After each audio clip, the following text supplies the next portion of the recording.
Hello there everyone, welcome back to my channel Fanfiction podcast. Today we will continue our journey of what if Deku became the Kingpin of Japan's Underworld Part 5. Before we start, please like, share, subscribe, and comment in the comment section. Chapter Summary. Intervention. League realizes that the mystery is out. Another mass murder. Lemillion develops. Questions, but has supportive figures of authority to help him. Chapter Notes. See the end of the Chapter 4. Notes. UA Spy. Am I the only one who has bad feelings about it? Small Might. Bad feelings about what? Blueberry. UA Spy. Everything. Small Might. UA Spy Protection Squad is a go. UA Spy. LOL. Vampire Princess. Asterisk virtual hug asterisk. Blueberry. Asterisk virtual hug asterisk. Handyman. I don't do hugs. Handyman. But tell me whom to kill to make you feel better. Small Might. Ah. UA Spy. Ah. Vampire Princess. Ah. Blueberry. ARA. UA Spy. No, honestly, it might be the lack of activity and overhaul being invisible. UA Spy. But I feel like something's deeply wrong. UA Spy. I don't hear even nearly as much things from Nedzu. UA Spy. And I feel like even the underworld itself went kinda silent. UA Spy. I don't like it. UA Spy. I feel like a horror protag staring down a dark corridor at night and wondering if something didn't just move down there. Small Might. I have to confess, I have similar thoughts. Small Might. Overhaul vanished. Small Might. No one heard about him for like 2 weeks now. Small Might. I get it that he is holed up somewhere and working on his science of evil. Small Might. But how did he vanish so well and why nobody saw his soldiers since then? Small Might. I'm 99% certain he either copied Eclipse quirk when nobody was looking or has another warper. Small Might. This is messed up. Blueberry. Wouldn't he come forward with said quirk to claim himself as Eclipse's successor? Small Might. I don't know, Overhaul is messed up in the head but really damn smart. There is a plan in all of that. Small Might. But I can't decipher it, and this is terrifying since he has like 50x more resources than when he was the head of the Shai Haseikai. UA Spy. That's super reassuring. Small Might. Did you prefer me to lie to you? UA Spy. Fair. UA Spy. Nedzu might be on to me, now that I think about it. Small Might. What? UA Spy. I don't like how everyone suddenly stopped having serious talks in his office. UA Spy. They might know about my surveillance. UA Spy. If so, they are probably doing background checks on everyone in the vicinity. Small Might. Crap. When did that start? UA Spy. Soon after Overhaul talk. Small Might. Did I slip too much? Small Might. Shit. UA Spy. Yeah. Small Might. You want to lift out RN? UA Spy. I'll tell you when I see a hero tailing me or SMTH, for now I can still be wrong. Vampire Princess. I'm looking forward to seeing you with us. Handyman. Same. UA Spy. Heh. UA Spy. If they are truly onto me, they might go for an arrest during the training camp. UA Spy. In 2 weeks, isolated in the countryside, surrounded by heroes. Small Might. Makes sense. I'll locate the place and get ready for an assault if we lose contact. With you. UA Spy. Thanks. UA Spy. Friends willing to assault a fortress in the middle of the woods filled with heroes and hero trainees for you are the best friends. Small Might. Hell yeah. Small Might. What do you know about the training camp, by the way? UA Spy. That it'll be big, bigger than in prior years. UA Spy. Cementos and Power Loader are there, helping in construction of something. Together with literally every single support class from every single year. UA Spy. Plus Nedzu decided to include more people.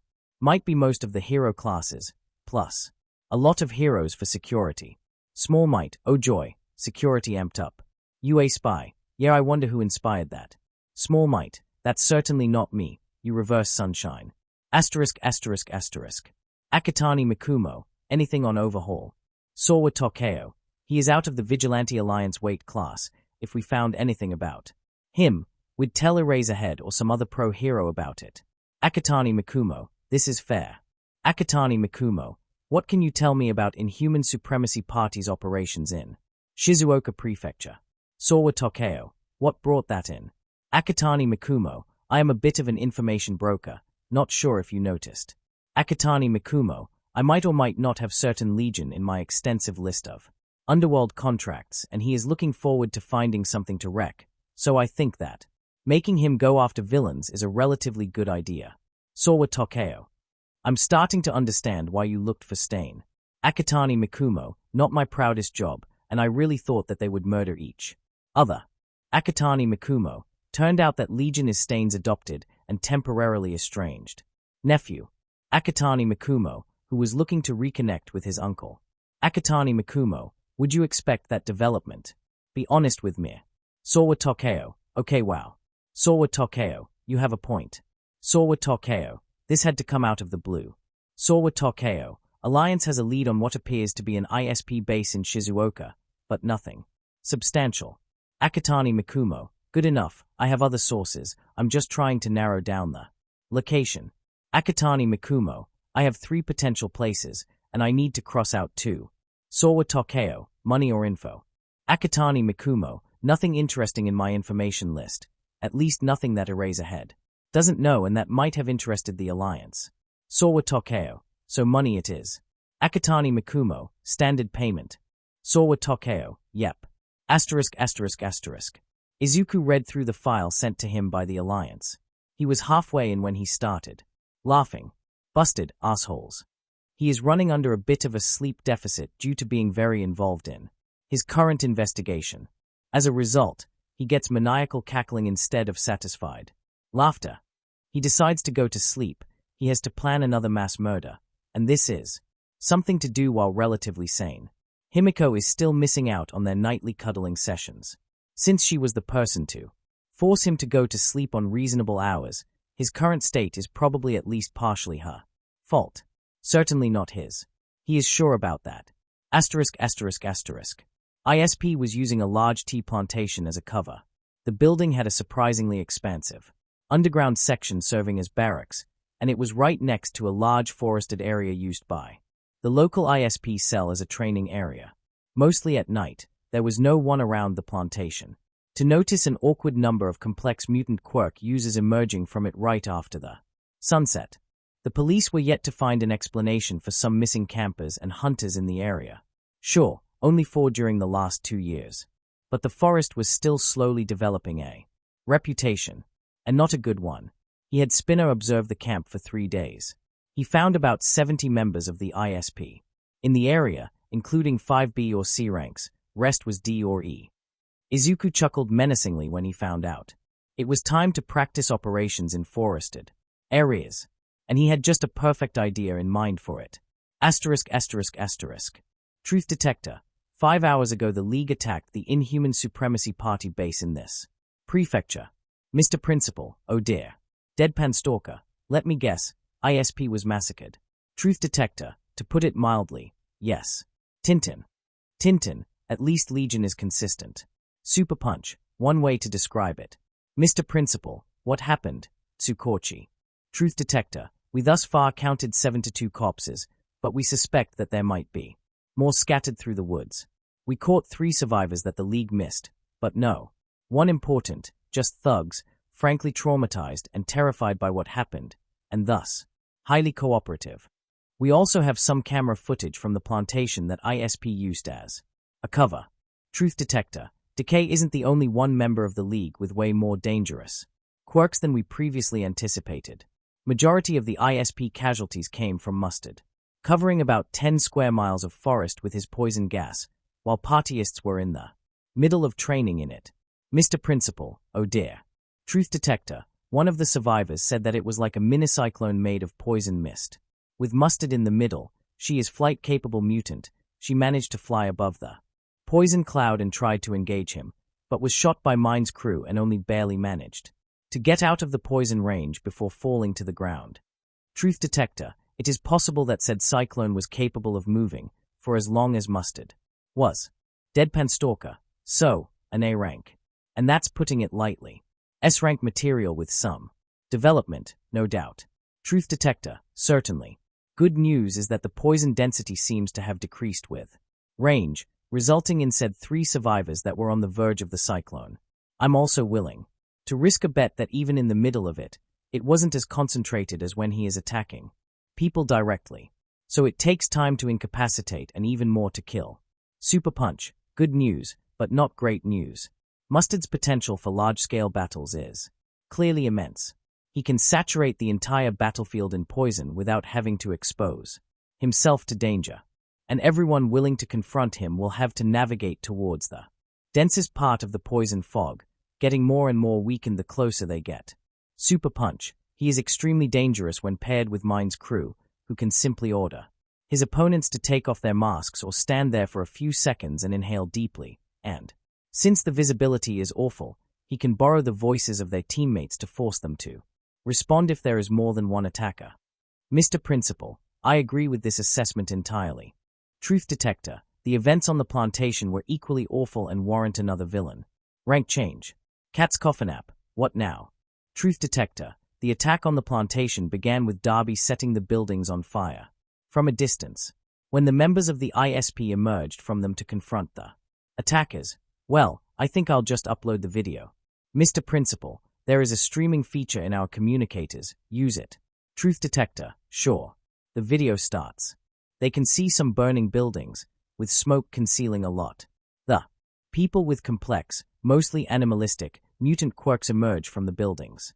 They recognize the two figures standing on the open field before the plantation, despite them being far away from the camera. Cat's Coffin App, Darby. Mr. Principal, plus Zealot. Who are you? Someone from the mutant crowds shouts. Do you have the tiniest idea who? You just ATT. Darby is far away from the camera, but it has good audio and he is using a megaphone. They can hear the words quite clearly. I'm Darby, the Vice Commander of the Vanguard Action Squad of the League of Villains. The villain announces, with a notable glee in his voice. And yes, I know who you are. Bunch of assholes we've come to kill. The detective pauses the recording. Truth Detector, opinions on that. Tintin, well, he isn't wrong with that last sentence. Deadpan Stalker, Mirio. Tintin, I mean, they were assholes, and they did come to kill them all, so as I said, no lies. There. Deadpan Stalker, don't scare me like that. Cat's Coffin App. So, Legion learned to delegate. Great. Truth Detector, delegate? Mr. Principal, Vanguard Action Squad is a new development. I believe that Aizawa suggests that Legion himself acted like a strategist and main planner of this operation, while letting someone else execute the attack itself. Probably whoever the leader of the VAS is. Super Punch, most likely Mind's crew is the leader. He is relatively level-headed and has a mental quirk. We all know that mental quirks are often paired with increased situational awareness and intelligence level. Deadpan Stalker, my thoughts exactly. Mr. Principal, I'm more worried about the word Vanguard. It implies preceding some main force. We don't see it here. But, Truth Detector, not the real worrying thing. Continue watching. What follows is a massacre. Darby doesn't even participate. Just laughs in the background. Zealot bursts forward, his body expanding in size, his robe proving to be a support item with an incredible elasticity as it doesn't just break under the strain. The camera can barely catch Zealot's movement speed. He crosses 50 meters distance in a second, his fist meeting the face of one of the bigger mutants. He practically rams said head into the wall of the building behind the man, shattering the majority of the building and splattering the head over what's left of it. Two more mutants die almost instantly, one to an elbow hit that practically decapitates the ISP warrior, and the other one to a follow-up punch. The rest has just enough time to start screaming. The last one dies when Zealot breaks his back on his knee, with enough strength to practically sever the man in half, showering everything with gore. The massacre concluded, Zealot shrinks back to his normal size and walks back towards Darby, who stops laughing maniacally into his megaphone. Mr. Principal, oh dear. Tintin. All Might, you didn't have any secret children somewhere in the past. Super Punch, I most certainly did not. Truth Detector, this is far beneath All Might's level of strength enhancement. But in theory it is a similar quirk, massive enhancement of strength, speed, and resilience, just with greater transformation components. Truth Detector, Zealot was punched once in the film by that gorilla mutant. We have data on him and trust me, his strength counted as superhuman. Zealot didn't even notice it and then tore off the head in retaliation with a single hand. Cat's Coffin App, I just imagined having to deal with All Might if he was a villain. Cat's Coffin App, my day is ruined. Cat's Coffin App, thank you. Super Punch, mine is ruined a bit, too. That really was like seeing myself murdering people. Super Punch, I hate the very idea. Deadpan Stalker, so, another A ranker in the league, because let's be honest, seeing that will make the commission up him. Mr. Principal, no doubts about it. Cat's Coffin App, any ideas how his quirk works? Truth Detector, no. But I'm certain that this still isn't his full strength. Cat's Coffin App, oh great, another nightmare. Mr. Principal, explain. Truth Detector, I'm 99% certain that he was the one to kill Purge. But the punch that he used to do it has practically pulverized that man, the wall behind him, the office behind the wall, and then the outside wall of the building, almost collapsing it in the process. Truth Detector, it was a significant fraction of All Might's full strength, 40 to 50%. Truth Detector, but he didn't use it here, that's 15 to 25% just without holding back against human targets. Deadpan Stalker, there is a villain out there who isn't all for one or redestro and can reach this degree of physical strength. Truth Detector, I can only suggest not engaging him without appropriate quirk combination, and or symbol of peace. But to have an appropriate quirk combination, we need to figure out his quirk. Mr. Principal, I might have a theory. Tintin, I'm scared and in need of a hug. Cat's Coffin App, same. Mr. Principal, he lost an arm before getting it back, somehow, in the battle against Eclipse. I run genetic tests on it, and the results indicate a very close familiar connection with Purity. Judging from the age, he is most likely her son. Truth Detector, Purity as in the creature rejection clan leader. Mr. Principal, one and only. Truth Detector, didn't he kill Purge, Purity second in command? Tintin, oh great, another league member with acute parental issues. Truth Detector, yeah, sounds like it. Mr. Principal, I happen to have a contact with someone within the CRC. No one high, but he does share some gossip from within the organization. Several years ago I heard Unproven mention that Purity had a son who apparently vanished. But no actual details, she kept her family hidden from the organization at large.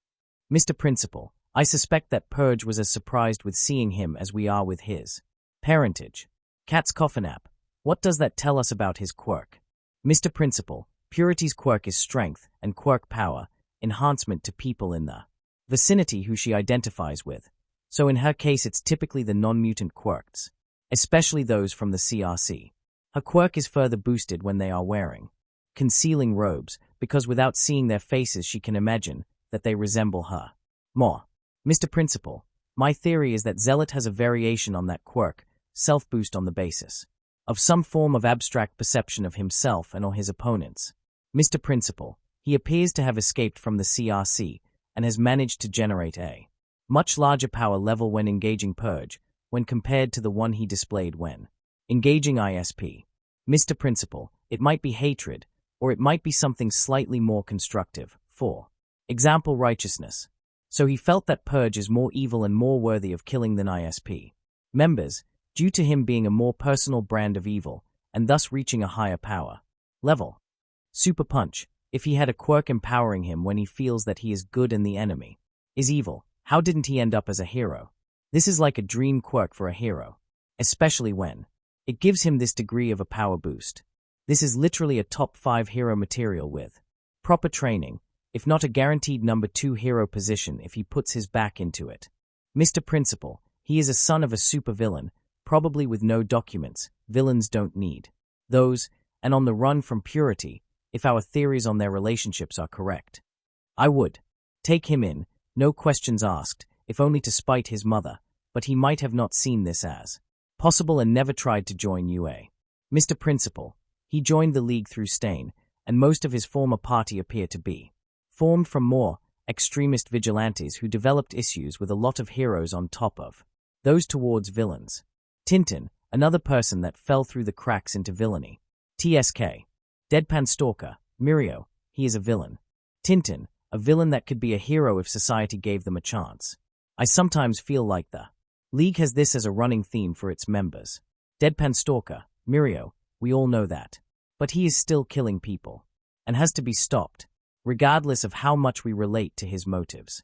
Tintin, excuse me for feeling bad about having to arrest or kill, if they resist too much. People my age who should have been helped by the very society that I'm supposed to uphold. Tintin, but weren't because they were born with the wrong quirk, or no quirk at all. Tintin had some slightly enlightening talk recently, and, well, Tintin, my quirk was originally extremely weak, and I heard many people discourage me from going to heroics. I managed to persevere, but what about those who didn't? Gentle. Criminal tried to become a hero for several years, but no one wanted to give him a chance. And now he is a villain. Tintin, he defeated many heroes, so it's not like he was too weak.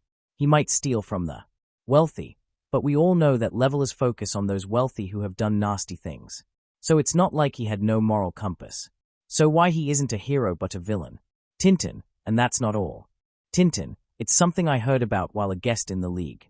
I didn't think that it was important, but I think it's time to mention it. Tintin, Vampire became a villain because due to her quirk requiring her to drink human blood, it was seen as villainous. So not only was she abused at home, despite, let's be honest, Legion being 100% correct when he said that ability to shapeshift like that is a dream quirk for an underground hero, but ended up killing her father accidentally in self-defense, when he was trying to forcefully tear off her fangs, that she apparently needs to not suffer from crippling anemia. Tintin, and when she wanted to turn herself in, a hero ended up almost beating her to death for fun until some villain intervened out of pity. She was 10 years old when that happened. Tintin, how am I supposed to feel when I'll face her in a fight? Maybe if I was born quirkless, or with a villainous quirk, I'd persevere and become a hero. But maybe I wouldn't, and I would end up like her. Tintin, it's a bit of a haunting perspective, and I'm not sure what to think about it. It's not covered in the school curriculum, that's for sure. Cat's Coffin app. Consider an internship with some underground heroes before graduating. Cat's Coffin app. We deal with issues like that on a semi-constant basis. I get to know many different villains in my line of work. Cat's Coffin app. Also tell me if you ever find out the name of the hero who did that to Vampire. Just for a reference. Deadpan Stalker. I agree with Eraserhead. Sure, you are going to become a surface hero, but a different perspective is never a bad idea. You'll often work on the basis of evidence gathered by an underground hero, and understanding how they work will be beneficial to you. Deadpan Stalker, and do not feel bad about not knowing what to think about it. Hero schools are supposed to foster idealism because that's the core of heroics.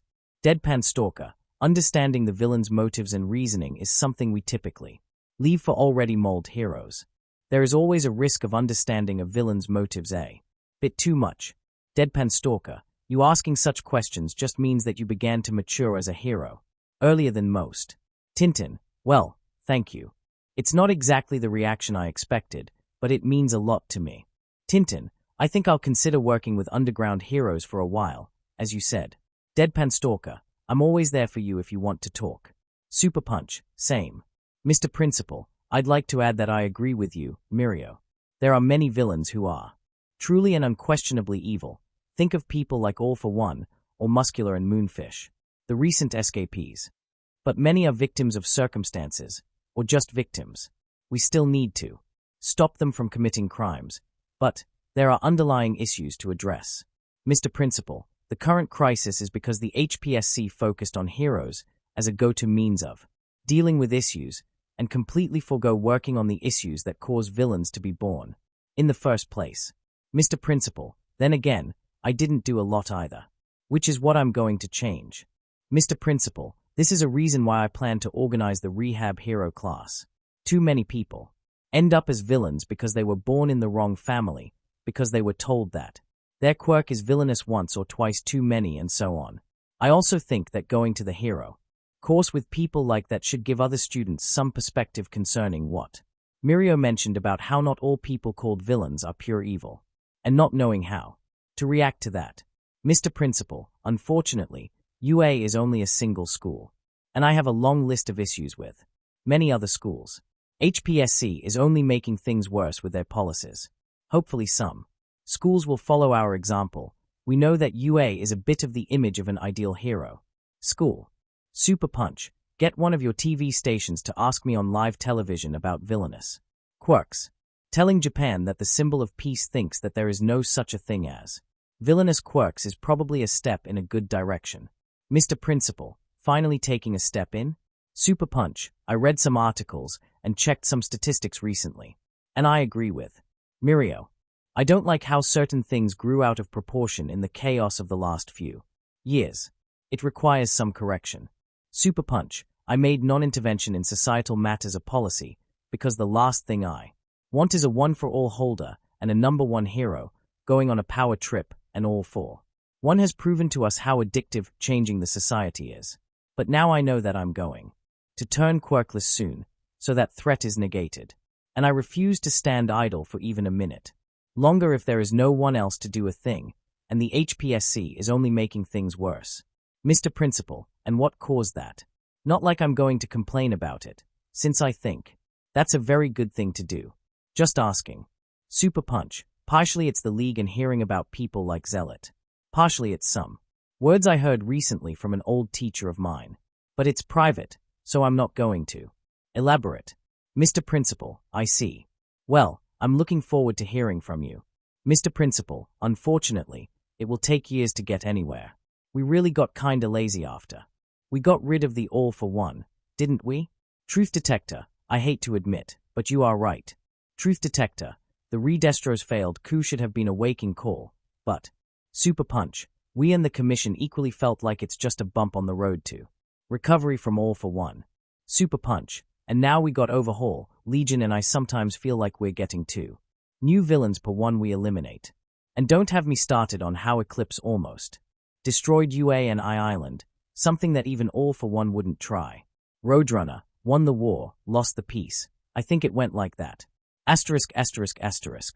Mirio Tagata, I think your plan is working. Akatani Mikumo. Mirio Tagata, not telling you. That's classified info. Akatani Mikumo, you can't do that to me. Akatani Mikumo, this is too cruel. Akatani Mikumo, I'm supposed to be the villain here. Mirio Tagata, look forward to Nedzu's announcements and All Might's interviews. That's all I'm going to say. Akatani Mikumo, it's like telling fish to look forward to water. Akatani Mikumo, I haven't missed any Nedzu's public appearances or All Might's interviews in last 10 years. Mirio Tagata. Mirio Tagata, I really don't know how to react to this. Mirio Tagata, you really like All Might, don't you? Akatani Mikumo, if I wasn't keeping my sister's appearance a secret, I'd show you the picture my mom took of us while wearing matching All Might harnesses. Akatani Mikumo, also Vampire's reaction to seeing my room for the first time was, and I quote, that's a lot of All Might. Akatani Mikumo, let's not go deeper than that. Mirio Tagata, your dad didn't, try to stop that at some point. Akatani Mikumo, he got punched out by All Might when I was 10 years old, so not a lot of time. Akatani Mikumo, but he tried soon before the fight. Akatani Mikumo, I told him to give the merch back or I'll set his suit collection on fire. Akatani Mikumo, he said I'm too young to try to bluff like that. Akatani Mikumo, I wasn't bluffing. Mirio Tagata, you set his suit collection on fire. Akatani Mikumo, yes.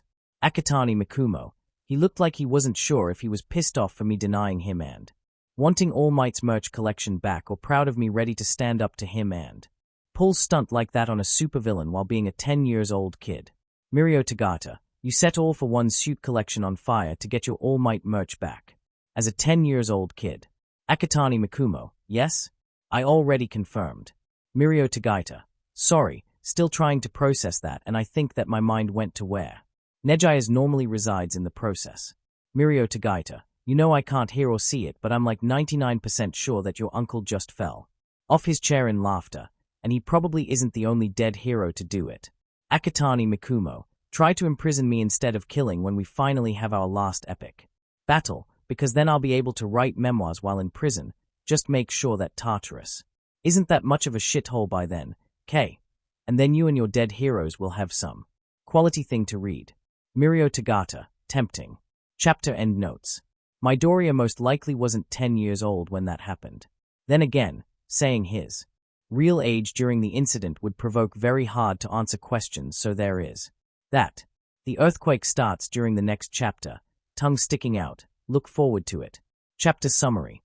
Taking a stand. UA does something long overdue. Nedzu compensates for his small size. Another plot. Earthquake starts. Chapter notes. See the end of the chapter 4. Notes. Izuku understood what Mirio meant by watching All Might's interview 2 days later. All Might was a part of some debate panel concerning the heroics, and one of the questions concerned villainous quirks. Holy shit, I love All Might now. Hitoshi announces when number 1 hero finishes, verbally chewing everyone in the room about how there are no villainous quirks, only villainous people, and how bullying people for having villainous quirks is not only actually villainous if quirks are involved, but also produces villains by pushing otherwise decent people beyond the edge. Yep, welcome to the club. Himiko adds and cuddles closer to Izuku. Zuku is the president. Obviously. She was kinda over the revelation of details of sex, and that was reassuring. She was back to cuddling, hugging, and so on, but hasn't actually mentioned the S word. Izuku was aware that there was activity on his harem chat, though. A lot of it, in fact. How did you tell? Izuku asks her, while smiling slightly. Is it the number 1 fan of the number 1 hero t-shirt? One of his favorites. She still thought that it was weird, but the least weird of his t-shirts. Possibly. She replies. Honestly, it's quite great to hear all of that from him. I know he saves people every day, and is super strong, but Endeavor did that too, though he would never say stuff like that. You think that it'll change anything? Hitoshi isn't fully sold on the idea. It's still a very touchy subject to him. His treatment was similar to Himiko's. If Izuku's grip on overhauls quirk was worse than it was, Hitoshi would still be missing his tongue. And even after all that, some food still tasted weird to him. Izuku could technically regrow body parts that were lost for different reasons than his own quirk, and after the 15 minutes window closed, but it was a mess. Took a long time. Required him to study the biological details of whatever he was regrowing, and the result was always subpar when compared to the original. He preferred not to do this, if he could. On its own, no. Izuku replies. All Might is popular, but not that popular. But it's a major step forward, if only because of how many people he inspires to become heroes. If those people get influenced by what he said about villainous quirks, then maybe what happened to Himiko will not happen to some other people out there. And then, with more heroes not being dicks, the public will start to move in a better direction. Influencing the society as a whole was a lengthy thing. Apparently it's partially because of us. He decides to admit that much. Hitoshi and Himiko look at him questioningly. I might or might not be playing video games online with Lemillion, and he mentioned something about Nedzu and All Might getting inspired by us and preparing something, but he didn't mention details. You're playing video games with that hero kid. Hitoshi is shocked. Well, wow. I didn't see that coming. What brought that up?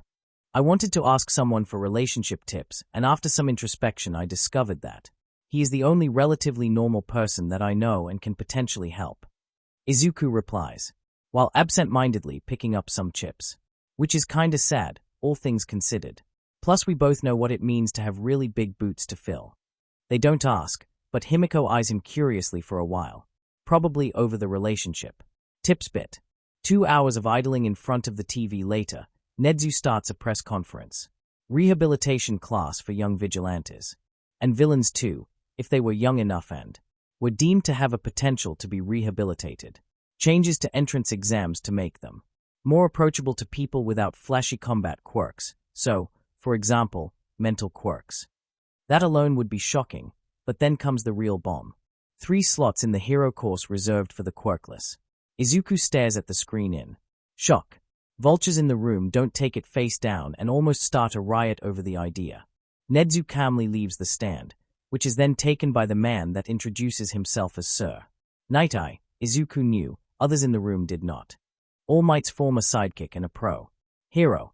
Sir explains, his face strangely intimidating despite being essentially emotionless, enough to calm the riot with a single stare, that he has one of the largest number of closed cases among the pro heroes nationwide, despite not using his quirk during the last 6 months due to undisclosed personal reasons. He lists 2 A-rank villains that he defeated and incarcerated, despite fighting de facto quirkless.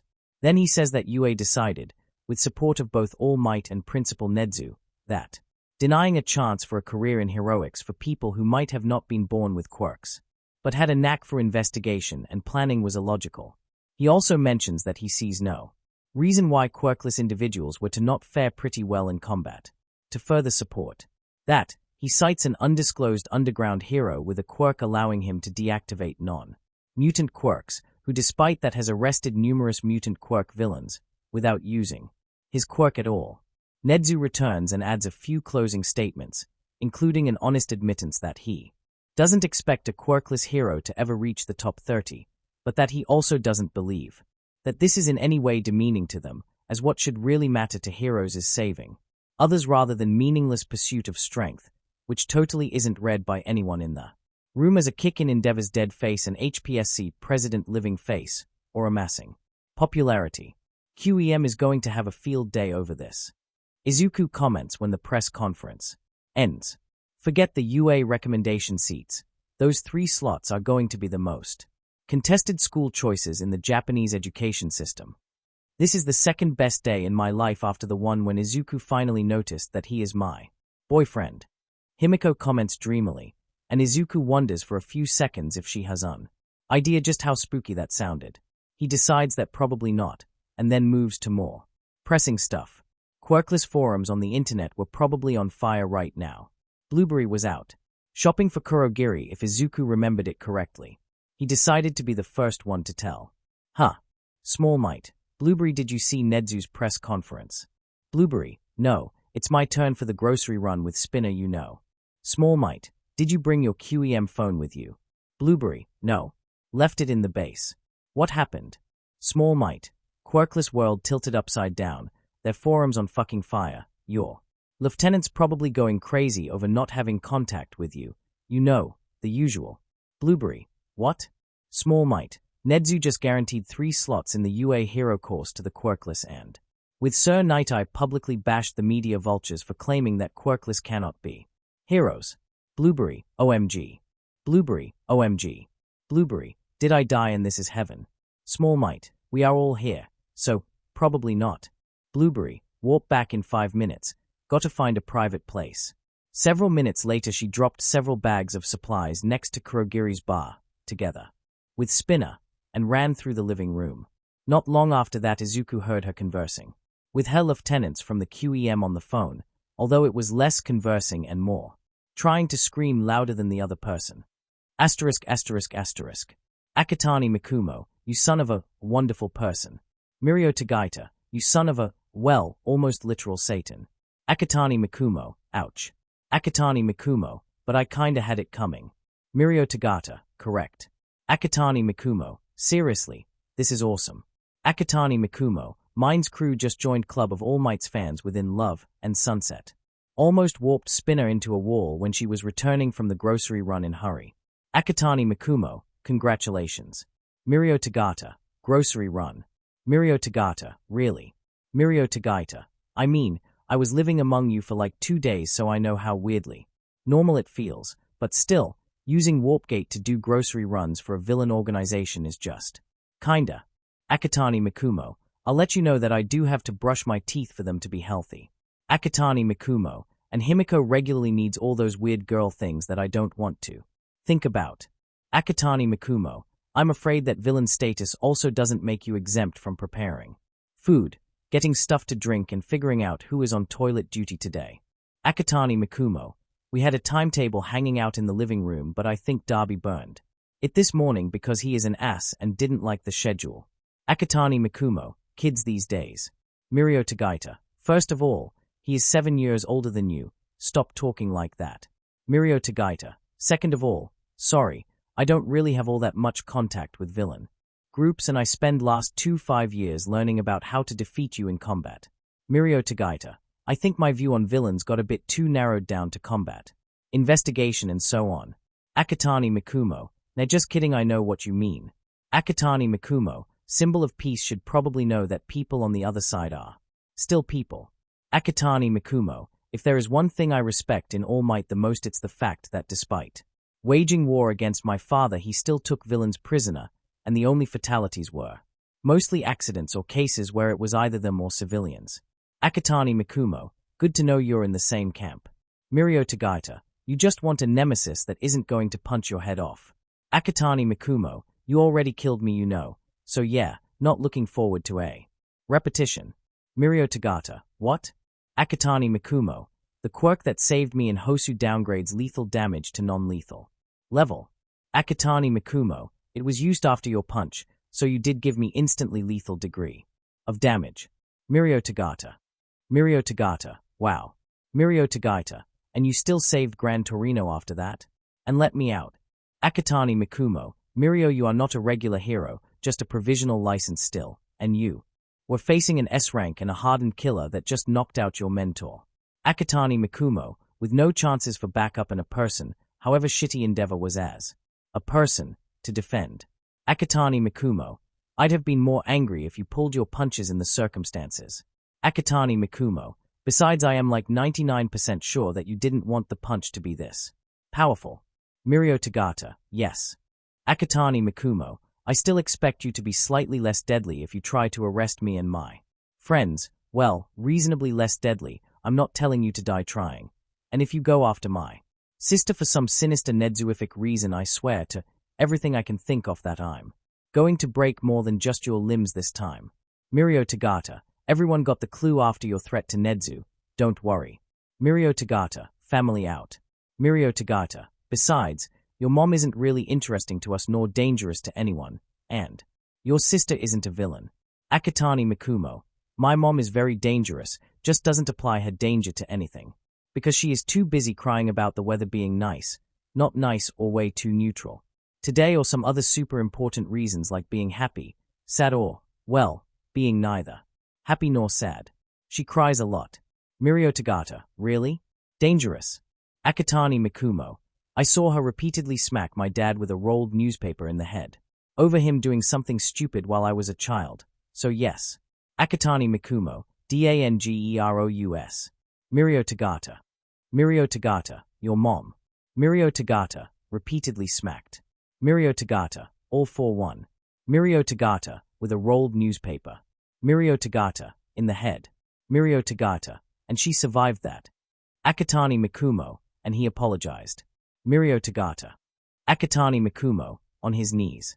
Mirio Tagata, I'm kinda sad that I don't hear what's happening in my head. It's probably a riot in there. Mirio Tagata, doesn't she just have a small object attraction quirk? Mirio Tagata, I know it can pull small things really fast. Mirio Tagata, she once pulled a diamond with enough strength for it to fly out of the building. With a speed of like 50 kilometers per hour. Mirio Tagata, but that's not that dangerous unless you are in the way of an object, yes? Akatani Mikumo, do you want a list of internal, or not, organs that technically count as small objects? Let me just say that it starts with the eyes. Mirio Tagata. Mirio Tagata, okay, this is some of the most messed up thing I have ever heard about. Akatani Mikumo, Vampire thought that it's super cool.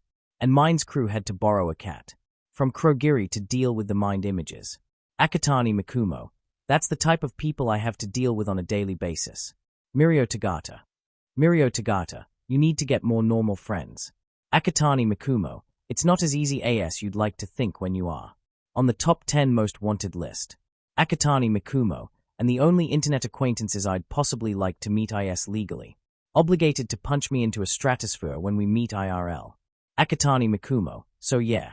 Mirio Tagata, can I ask you a question? Akatani Mikumo, you know the drill, you can ask, I'm not obligated to answer. Mirio Tagata, what's your, general opinion on all for one's parenting? Everyone here thinks that you are rebelling against him for bad parenting. Akatani Mikumo, yes, the hardest question. Akatani Mikumo, I'm still trying to sort out my opinion on it. TBH? Akatani Mikumo, like, I have 2 collections of villain merch, mostly figurines, in my home, one for villains I dislike and one I like, and he has no figurines because I just don't know what to think about him, even after so many years. Akatani Mikumo, no figurines, no need to ask myself what shelf it belongs to. Akatani Mikumo, his villainous career is absolute definition of monstrous and it's where me. You and the 26 agree. We can also agree that All Might stopping him was a blessing to the world. Akatani Mikumo, but he still was my father, and as much as it might sound unbelievable, he was kinda a good one. Akatani Mikumo, he tried his best, Mom corrected him when he went too controlling or villainous. Akatani Mikumo, I do remember her shouting at him when he went too controlling about my life, and it was something like, "This is why your brother rebelled against you. That's a family, not a totalitarian state." Hisoshi. And then bam with a newspaper. Akatani Mikumo, mom's kinda badass when needed. Mirio Tagata. That's putting it lightly. Akatani Mikumo. I also still remember that battle when I came home from school with some burns. The bullying stuff was found out and me and my mom had to, and boy if that wasn't a hard battle, persuade him against burning the school down and doing something unspeakable. To the teachers who supported the bullying. Akatani Mikumo. My childhood was an interesting experience. Mirio Tagaita. That's one way of putting it. Akatani Mikumo. I honestly don't know how much it was actual love on his side, sometimes. I still think that he just grew bored with his life, 2 centuries is a long time, and decided that family life could be an interesting distraction. Akatani Mikumo. But if so, then he was pretty damn invested in it. Akatani Mikumo. Then he got punched before I finished an education that was supposed to make me more like him, but I did have a tutor or 2 remaining to go forward with it. Just no master manipulator capable of turning me into a malevolent evil deity and stuff like that. So, here I am now. Akatani Mikumo, still looking forward to the memoirs. Mirio Tagata, yes. Mirio Tagata, this is a bestseller material. Akatani Mikumo, yes, just be aware that it will mention how All Might's greatest nemesis was more afraid of his wife and a rolled newspaper than the #1 hero XDD. Mirio Tagata. Mirio Tagata, give me some time to unpack this. Mirio Tagata, in the meantime, Nejaya did something crazy today. Akatani Mikumo, tell me more, laughing face, it's like hearing about what's Gremlin doing but without people dying. Mirio Tagata, could you please stop make things disturbing for once, Ua. *****.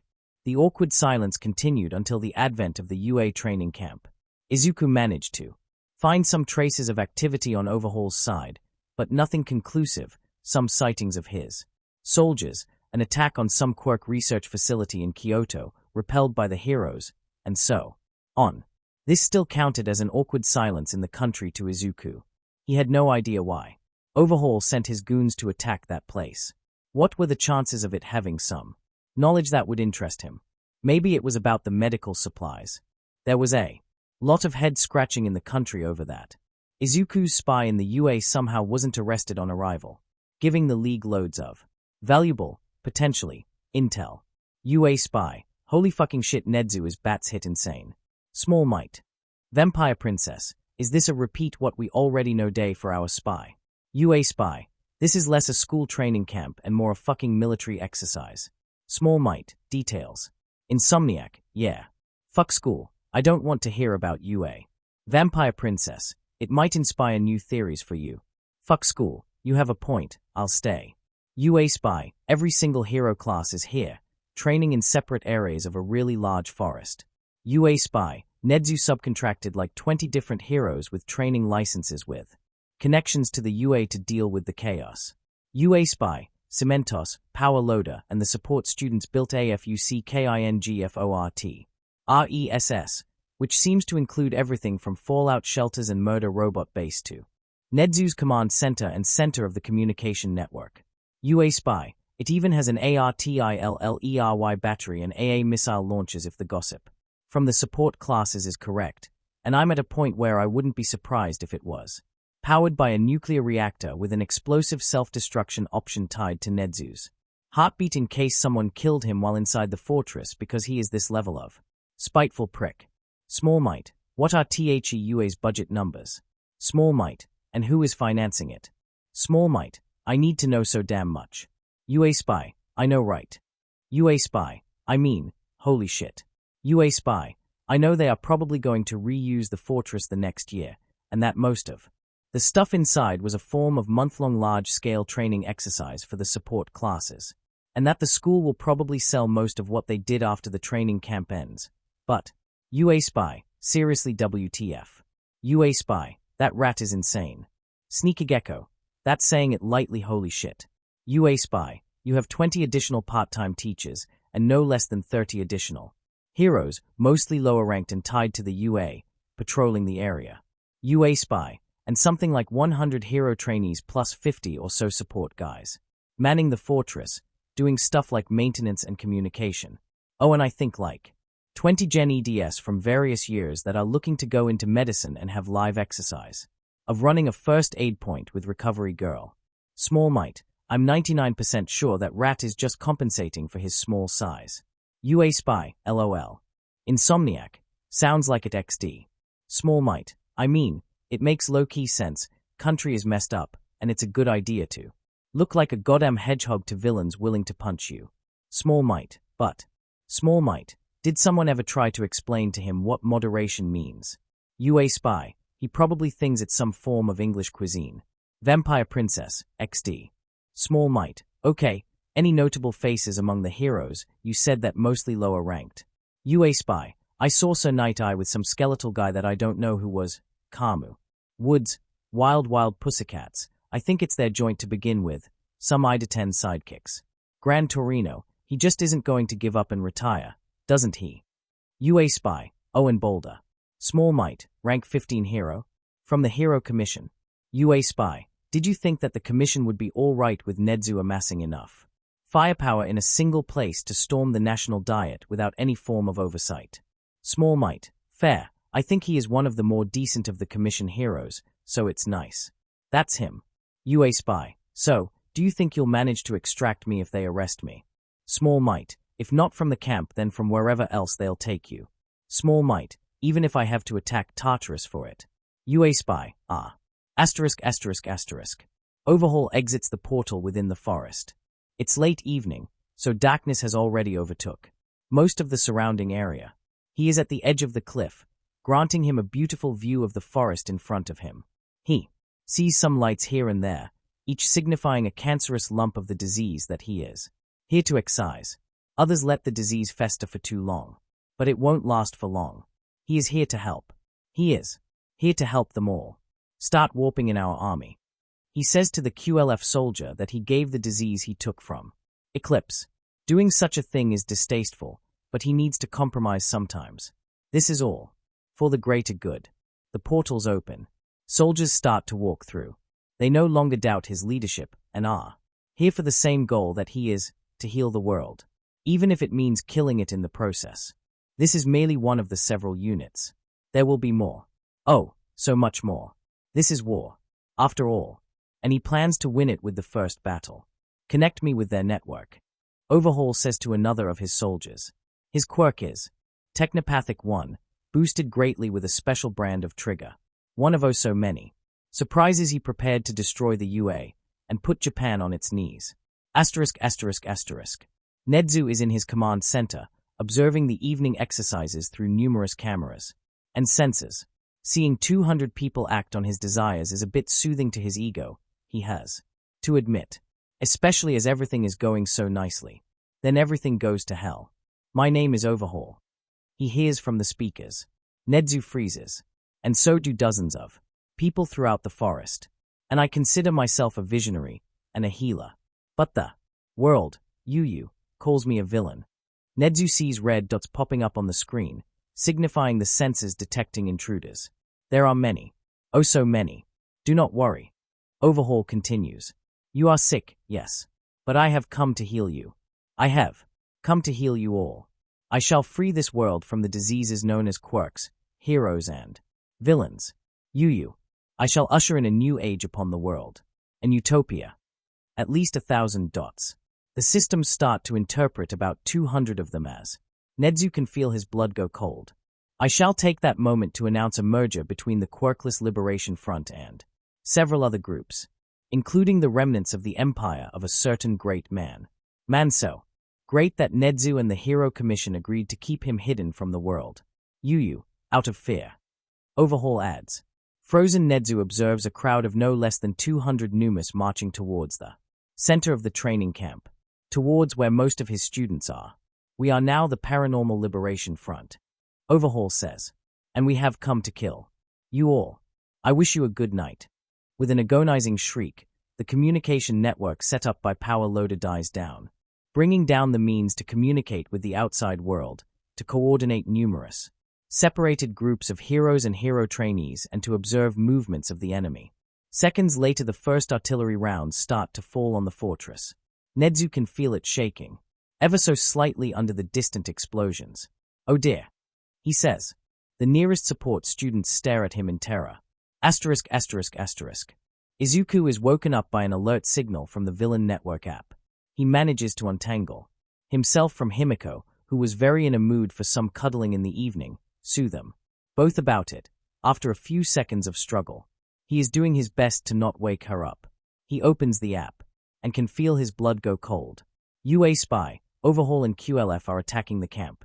UA Spy, Hero comes down, it's total chaos. UA Spy, I need help or evac right the fuck now. Izuku hits a button on his phone that he never got to use before. Sirens start blasting throughout the building, brutally tearing everyone from their sleep. Himiko eyes dart open, and she grabs her knife. Where did she even hide it for the night? Izuku switches onto another app. Emergency sortie, everyone but Sunset. He can hear his voice coming from the speakers. Through the building. The alerts die down. Everyone is awake already. It's Overhaul. Load. Up everything you fucking can. Gremlin, take gadget. Himiko leaps towards her wardrobe, where her clothes and knives are. Small Might, we're coming. Hold the line. UA Spy, it's not as easy as you'd like to think. Asterisk, asterisk, asterisk. Incoming warp jump detected. One of his lieutenants announces. Landing coordinates. Scrambled. Another useful disease he had to install in a previously pure person. Somewhere else, League members emerge from Kurogiri to find themselves scattered throughout the forest, with heroes and villains battling it out around them. Wonderful. Overhaul replies. Everything is proceeding according to plan. Chapter end notes. The next few chapters of the plot rollercoaster called the training camp arc include loads and loads of characters dying or getting badly wounded, just saying. And yes, it includes League members. Shout out to that one guy gal that figured that the next plot twist is Overhaul throwing his lots with Dr. Garaki. Congrats. The QLF is still QLF, no mass pneumification. So, you didn't suspect the result of Overhaul getting access to Garaki's archive of quirk. Samples to use with his quirk transplanting science of evil, tongue sticking out, so no full points for anyone. Chapter Summary. Training Camp, Part 1. Paranormal Liberation Front's assault on the UA training camp commences. It's as ugly as you'd like to believe. Chapter Notes. See the end of the Chapter 4. Notes. Zealot is reasonably angry. And lost. Mostly lost. His spatial awareness is lacking, to say the least. He has no idea where he is, and he has no idea which direction is which. He is too lost to be able to focus on his anger. And he has a lot of it. His life is, objectively speaking, a mess. Being born to a supervillain is bad enough. He can't express with words alone how much he relates with Midoriya Izuku. Only his supervillain parent was charismatic enough to make him do some extremely bad things before he changed his mind. The change happened mostly due to him reading about the religious sources of the CRC. He had no idea how much of the CRC teachings were just petty hatred coated in words of people who would have wanted nothing to do with clan members. Although this is perhaps a wrong thing to say, most of those people would have wanted purity dead or jailed. They were mostly against inactivity in the face of evil. So he threw out everything that felt like repackaged hatred, turned towards some actually constructive teachings of long-dead people. But he still felt guilt. He couldn't become a hero, but he could be a vigilante. How exactly he became a villain was a mystery to him.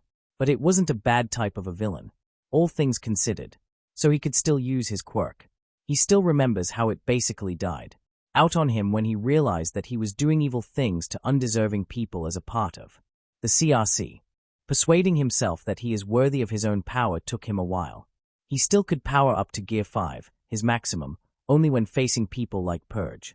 People whose evil he knew and understood personally. People whom he couldn't see as anything other than monsters. Monsters seeking to harm the innocents for their own petty gain. Only Gear 4 otherwise, and even this took a lot of effort. Like facing the polar opposite of his old family, the ISP. Overhaul sounded like someone to beat that record. Zealot barely restrained his desire for murder when Boss narrated to him and the remaining old followers of Stain what Overhaul did to his sister. but no overhaul in sight. Eventually he did run into someone, but those certainly weren't people warranting the attention of his quirk. Students. He didn't recognize what course they were from. 7 people, 3 of them badly wounded and carried by their friends. They were running away from something, judging, from some of them glancing behind them. But then they froze when they saw him emerge from the woods in front of him. "WH, who are you?"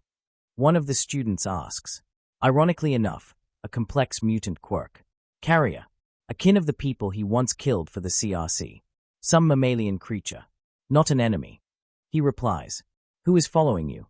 Monsters." She replies. "Our class." She fails to say anything more. She is choking on her tears. Zealot doesn't ask. She might be crying, but she is still carrying a wounded friend to safety. Admirable. One of her other friends screams. The abominations began to emerge from the woods behind them. "Keep running," he says and starts walking towards them. "Don't look back."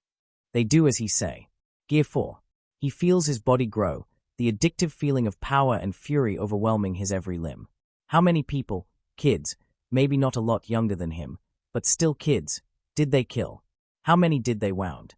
How many of their victims were here because they wanted to help others? To be heroes? Gear 5. He closes the distance and punches the nearest Numu through its abdomen. It flies back, screeching and howling like Zealot would imagine a demon would. He destroys the monsters left and right, but they just keep coming. Is that their main force? Is he going to die here? No help in sight. Just enemies. Crawling, walking, running and flying. Towards him. He can feel his arms tire. He can feel his skin getting cut and bruised. Gear 5. Doesn't make him invincible, not against those many enemies, not for so long. Is he going to die? Just like that. To be remembered as a villain that fell in battle against other villains. But, will it be that bad if the kids get to safety?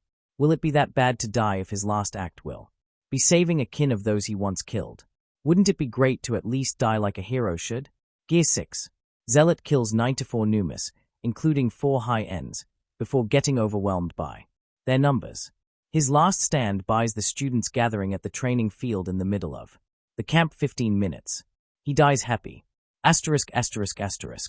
Legion lands in the middle of the forest. He can hear a cacophony of the sounds of battle in the background. Distant gunfire, quirks, and explosions mix up into an orchestra he would never want to listen to. He is alone. He shouldn't be alone. Something didn't work. He connects to the chat with his speech-to-text device. Small Might, report. Cat provider. Something scrambled the warp. I'm alone in the forest. Gremlin, same. Others do not answer. They are either in combat, or, worse. No, don't think about it. Small Might, Gremlin, get your Recon drones airborne. Small Might, if you can, try to bring hero comms back online. If the attack is anywhere near as prepared as he expects Overhaul to be, this is going to be a massacre if the heroes are scattered through the forest with no means of coordinating their movements. He has no idea where to go. So he heads towards what sounds like the nearest battle. He fails to reach it before he gets a report. Gremlin, it's a disaster. Small Might, what? Gremlin, at least 1,000 enemies, hero comms still down. Gremlin, at least 100 humanoid Numus. Small Might, what? Gremlin, Nedzu's fortress under siege, tanks, Numus, infantry, and artillery fire. Gremlin, several hero classes overwhelmed or on the run. Gremlin, the attackers are pressing towards the center of the area where the main camp buildings and the training field are located.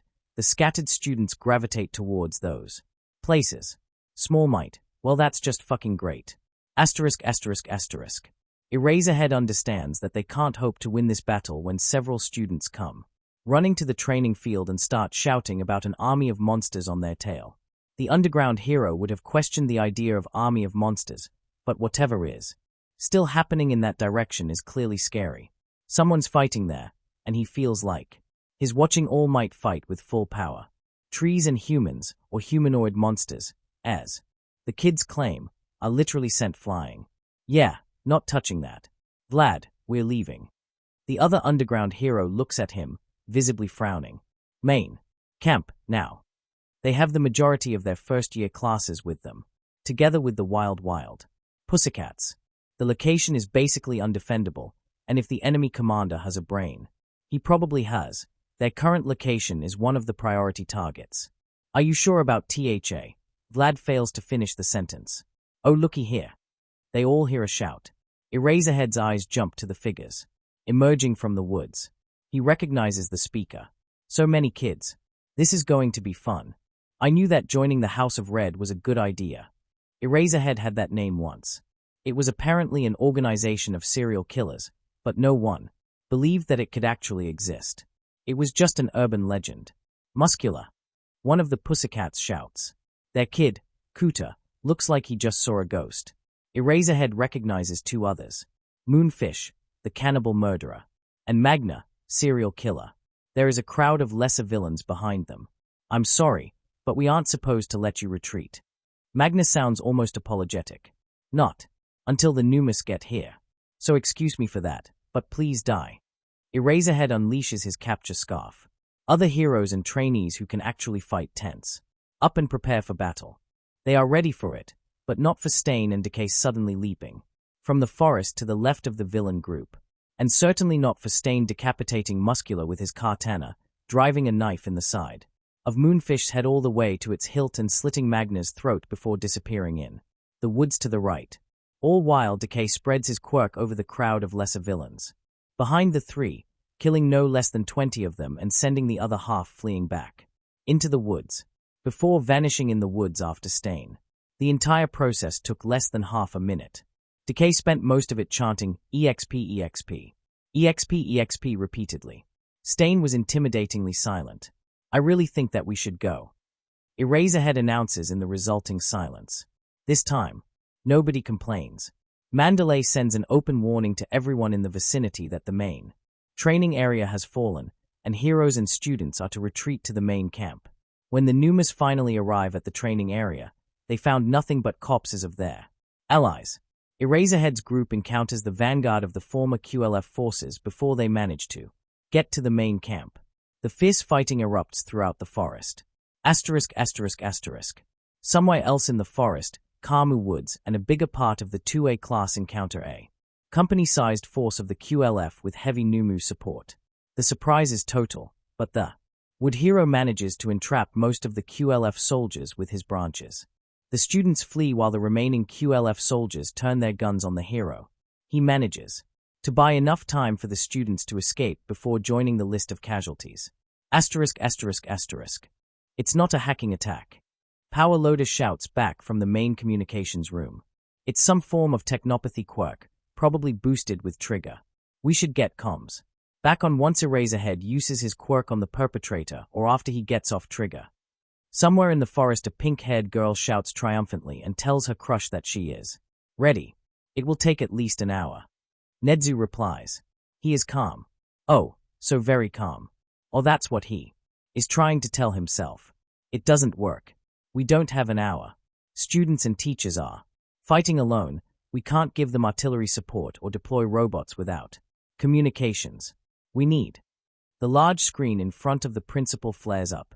On it is a picture of a chibi-fied gremlin, armed with a comically oversized chainsaw making a V sign with her other hand, with a text.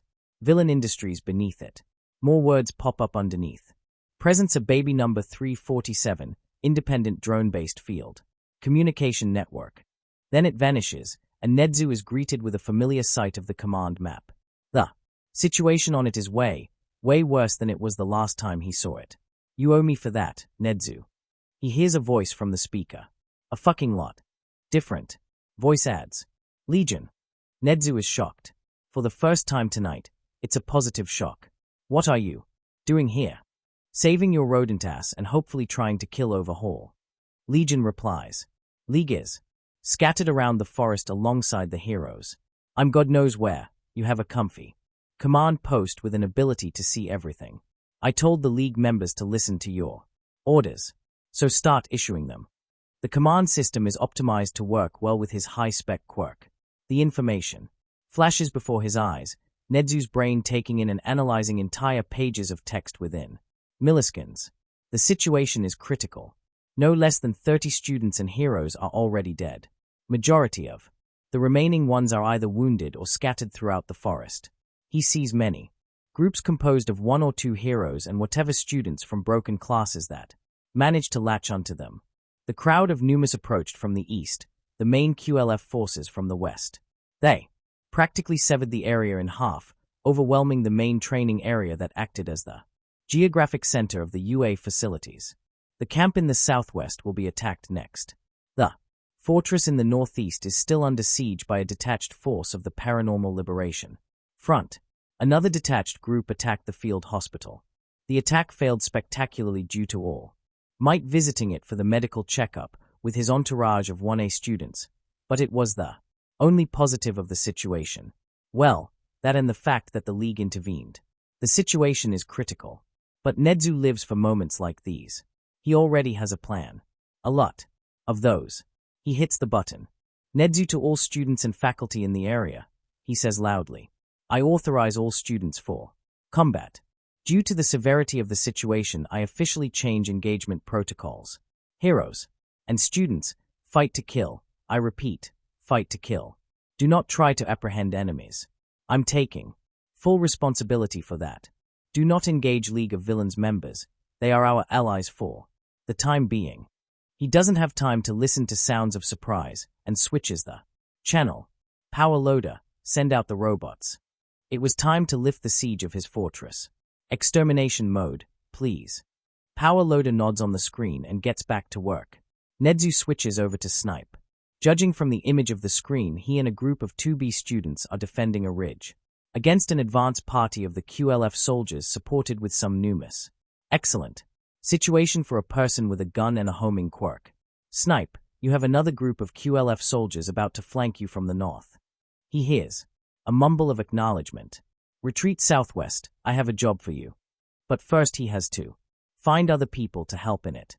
Asterisk. They got their comms back.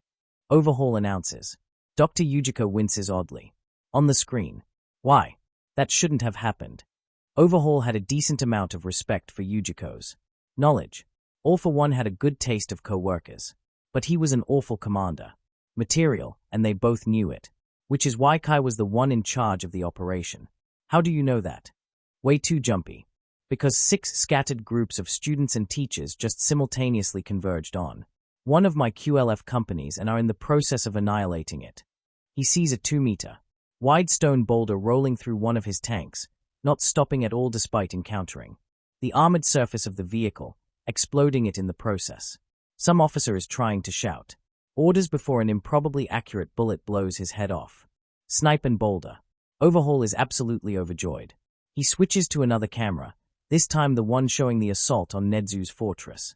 Right in time to see a 3-pointer robot unleashing a rain of missiles on several vehicles, shredding the soldiers around it with shrapnels. One of the tanks manages to nail him, but Overhaul can see more robots emerging from the fortress, including a looming giant of a 0-pointer. No way his tanks can take that down. Well, that's just great. Overhaul announces. Attacks on the fortress and on the field. Hospital have failed. We captured the training area, but we lost half of the Numas. From the main group and the defenders had time to retreat. Enemy now has an information advantage and has begun to deploy robots. Plan maximum no longer feasible, unless we decide to field the purified or the 3rd-gen Numas. Too early for that. Yujiko replies promptly. Not enough of them to surely win, and if the enemy captures them, we'll lose the advantage of surprise. Overhaul disliked how cowardly Yujiko could be, but this one time he decided to not argue about it. They had an alternative, and he more or less agrees with the doctor. Plan minimum it is, then. Overhaul replies promptly. He starts barking orders. The former QLF personnel around him obeys unquestioningly. What about the quirk suppression gas? Yujiko decides to irritate him further after a few seconds. We have an entire 2 warheads left. Overhaul replies. One was for Musutafu, one for the Island. I'm going to need both for something. One in case heroes found his base, and one to blow up Yujiko's face afterwards, as he is the most likely traitor to lead the heroes to his hideout. Eclipse has been too generous with them. With the destruction of his vanguard company, the group from the training area managed to retreat to the main camp. They had some casualties, but nothing major. Thankfully, that was only a passing concern. He had his main forces remain coherent near the center of the area, but spread the rest and told them to look through the woods and kill everyone wearing UA uniforms or hero costumes. There were many survivors hiding in the forest, and he was planning to sweep them all. All of that, a distraction.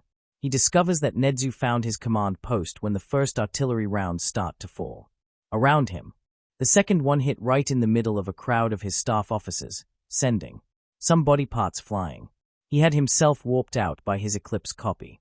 The warp scrambler had no way of preventing that, as he was among the body parts.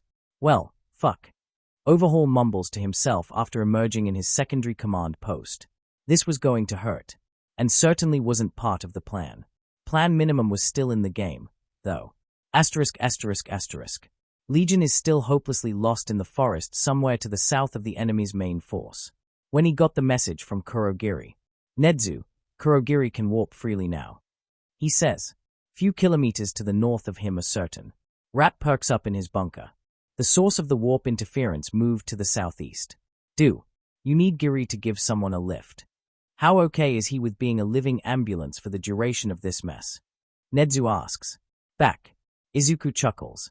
Taking kids to safety. Oh, he'll be overjoyed. Just send him the coordinates and keep him away from the southeast. Legion replies. He can hear Nedzu saying something that he can't hear. Somewhere away from him a warper changes position and thoroughly spooks several wounded members of the 2B class before teleporting them to Recovery Girls Hospital. Overhaul's changing his strategy. Nedzu returns his attention to Legion. His main forces are in the middle of the area, but I can see many smaller groups, typically a squad of QLF soldiers and 1 or 2 Numis, scattered around the area. Ideas? You asking me? Legion replies. Am I supposed to see this as a compliment? Also, no. I have no idea. I don't know him that much, but tell me if something changes. What is Overhaul doing? 3 minutes later Nedzu finds Overhaul's second command post. He chuckles maniacally. Alongside Power Loader when they start shelling it. *****. I realize that this might be a bit awkward. Darby announces to the group of students in front of him. But you heard the announcement about the League being your allies. And I might need a hand. His younger brother, Shoto, doesn't seem awfully happy about the very idea. Then again, his face is so expressive that he just doesn't seem. Whatever emotions you add after those words, the sentence will make sense. You are a villain, Shoto finally says. Darby adds making his 2-colored brother into an emotionally disabled wreck to the list of reasons why he hates Endeavor. I couldn't believe it when I saw the footage from Hosu. He has a few friends with him. They must have gotten separated when Eraserhead's group run into QLF Vanguard. The French guy was shot and is bleeding badly. Shoto is being an obstructive ass. He hears shouts. Not heroes. QLF found them. Kurogiri knows they need a lift. So time to hold until he gets there. The French guy can't continue moving with a hole in his stomach either way. Sure, little bro. Darby decides against pressing the issue. We'll talk some other time. Listen, I'm going to burn those assholes alive. Can you use your ice to cool me down when I inevitably overheat? He is vaguely conflicted about the idea of making Shoto kill people. This surprises him. He considered killing him to hurt Endeavor before he ran into Stain and then Legion. Is Midoriya rubbing onto him? Yes. Shoto replies. I'm ready to freeze you. Well, if that ain't ominous. *****. Elsewhere in the forest, Gremlin finally loses it. Her mental state is precarious. She doesn't mention a lot of things to Izuku, because he worries too much. Like, alright, she does keep seeing her dead parents telling her to murder people, but it's not like she listens to them, so it's alright, yes? And her ma is often telling her how to make some newest combat baby, so it's alright, yes? Okay, the kill them all part is relatively rare, and mostly in situations like these, when she really has to kill people. So it's encouragement, not a mental disorder. She just has her dead parents in her head, giving her words of praise and telling her to do better. That's great. Not bad. Like her own cheerleading team. But others would probably misunderstand. Especially Izuku. But now the situation is critical. and nobody notices how Gremlin slips down further than ever. She stumbles from behind the trees. In front of her is a tank and 20 people armed with guns. They are all wearing Rikia Yotsubashi's faces. Kill him, my. Her parents shout at her from their backseat in her brain. Show him your babies. Oh, she will. Rikia-san. Gremlin shouts cheerfully and waves her hand at them. Gadget, her dog, and a personalized second-gen Numu is following her obediently. The recent, wonderful present from Izuku. She loves him so much. He is the only person that understands her. I'm so happy to see you. The fuck? One of the Rikias asks, visibly dumbfounded. Do any of you know her? Hell no, no one here with that name. Another one, his upper half emerging from the tank's turret. You think she hit her head or something? They are all confused with her. Why? She doesn't understand. Aren't they all close? Practically a family. You remember telling me to make my babies for you? You know, after killing my parents and kidnapping me. Mai asks, with more and more of the Rikias in front of her having an unfamiliar look of confusion on their faces. I have some just for you. Look here, it's the Detnerat's special baby number 17. Gadget blinks, unloading his dimensional storage. Inside of it are a few hundreds of Mai's inventions, including the Detnerat specials. This time the dog obediently brings out number 17. Like all other specials, her mom instructed her how to make it. Probably. Her mind is a bit cloudy when it comes to things like it. Let me introduce, Mai smiles cheerfully. White phosphorus antipersonnel missile launcher. They react a second too late. What follows is fire and pain. When it ends, Mai continues, walking through the forest, humming to herself and thinking about what other baby she'll get to show the world tonight. She has so many wonderful things stored in Gadget, including 39 more Detnerat specials that she just has to show to Rikia-san. Chapter end notes. Let's go chronologically through that. Alright? 1. Zealot's Gear 5 made him reach 40 to 50% of All Might's strength. Here he discovered that he could go further. Feel free to guess how many percent it gave him. Only when he understood that he wasn't going to survive that battle yet still stood his ground to save people.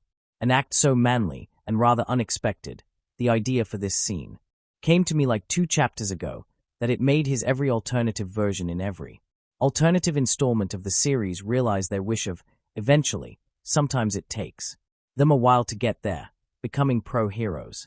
And just so we're clear, his quirk is incredibly powerful but also balanced. He can't do shit to ambushes, and if he didn't hear about you committing heinous crimes, he can only employ a fraction of his strength. What's more, that's a transformative quirk, so unlike one for all normally, so not in damaged All Might's body, he can maintain his powered-up state only for some time. His 15-minute last stand was probably him reaching his time limit or getting pretty close to it. What's more, he lacks one for all's resistance to death touch quirks, although this is something that'll be explored much later. 2. I don't like Magna. Like, seriously. Her literally only appeal to the masses is that she is transsexual. She doesn't have enough screen time to gain popularity any other way. Huh. First appearance in canon has her beat up a bunch of kids and their teacher, which she is clearly enjoying. Hell, one of these teachers is transsexual, Tiger. And guess what? Despite his borderline cross-dressing hero outfit, despite being a part of a hero team, something that's apparently not very popular in universe, he managed to become, well, as a group, number 32 hero. More than that, he is teaching a bunch of children on a semi-regular basis and absolutely no one bats an eye on that. Yet somehow Magna is often glorified in fanfics, while Tiger is completely ignored. So sorry.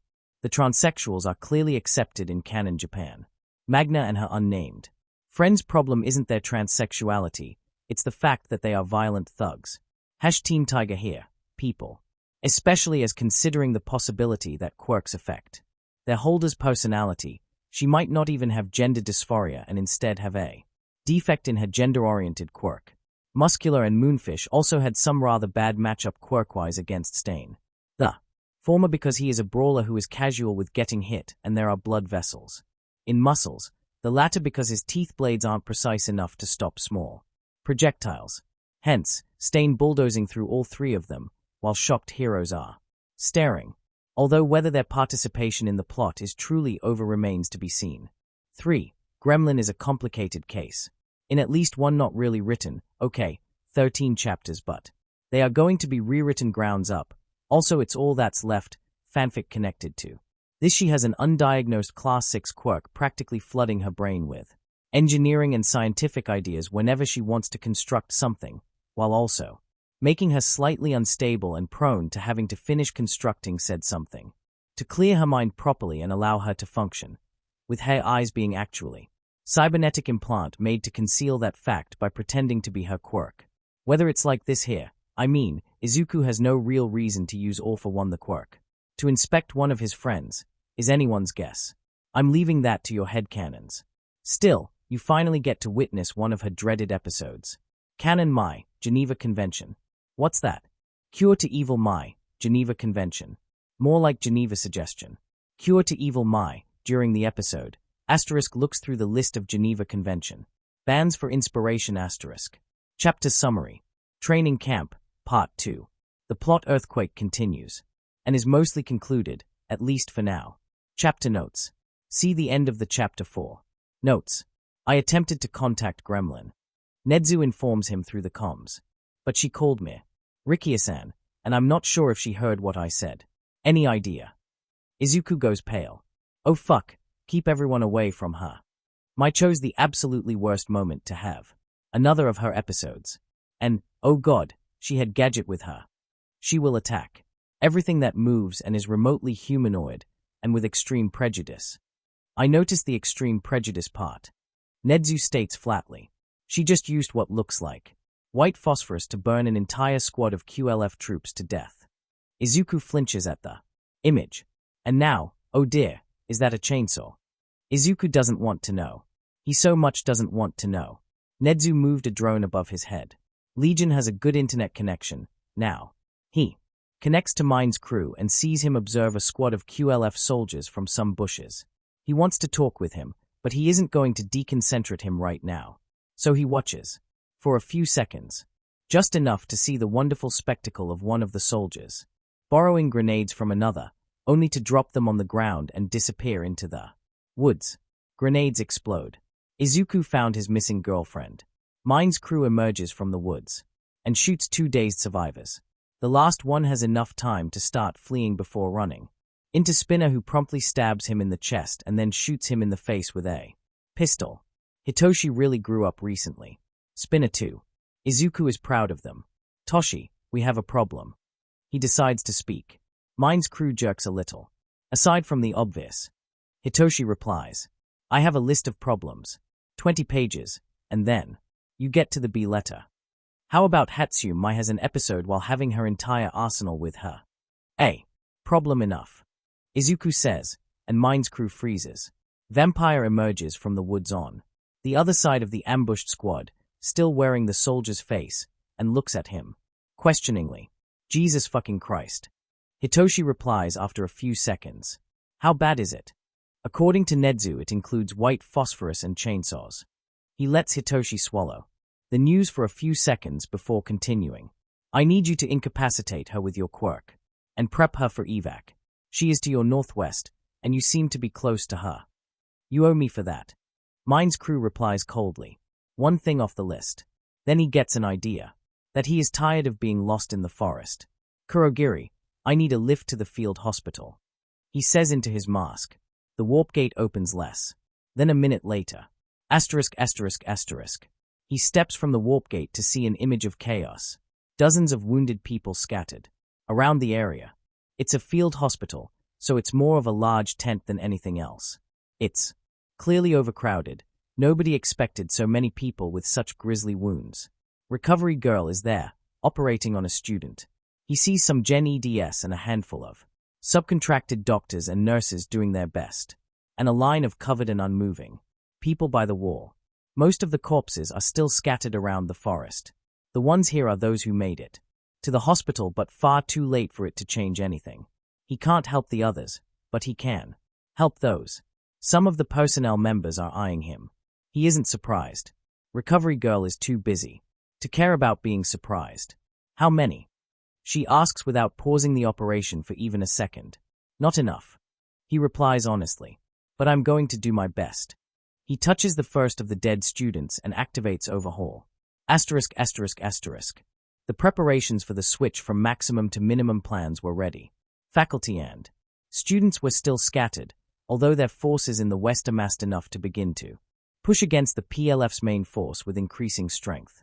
All Might was advancing towards the main force from the north, decimating the squads that were hunting for the remaining students in the area.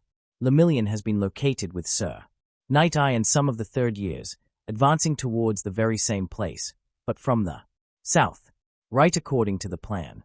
Save for Legion being still hidden from him, but if Overhaul knows anything about that boy, he will pop up when he understands what minimum plan is about. Deploy the high ends. Overhaul announces. Warper, get ready. He would have to get his hands dirty for this one, in the worst-case scenario. Artillery, fire on the field hospital. Asterisk, asterisk, asterisk. One of Gremlin's drones has an eye on the PLF's main force surrounding the training field. It immediately reports the change. Several self-propelled guns are warped in, turning to face north. 5 Numas move north. 1 moves south. Then Nedzu hears the worst. Enemy artillery is shelling the field hospital. Cementos is there, exhausted and wounded in the siege of Nedzu's fortress, and he manages to erect a cover, but he won't hold it for long. All Might abandons moderation and storms towards the artillery position after telling the kids to retreat north. They do not listen. Asterisk, asterisk, asterisk. Oh shit. Legion reacts to the announcement. He has already restored 9 people to life, and he is in urgent need of a nap, or Overhaul's special trigger, though he already used it, so trying it again would probably not help at all. Lemillion and All Might. He is after 1 for all. Only a single Numu against Lemillion, the man who proved to have an atomic fist and has most likely grown in strength since then. He hopes that All Might will make it on his own. He should have. Kurogiri, warp to Lemillion's position. Now. He shouts and disappears from the hospital. He had no one else to save there, either way. The rest was too far gone. Asterisk, asterisk, asterisk. Numu is a massive hulking beast, with an exposed brain and a large beak, wearing some form of ruined trousers. Legion emerges from the cloud of darkness 10 meters away from Lemillion. He is beaten up, quite badly, but his limbs are, still, intact.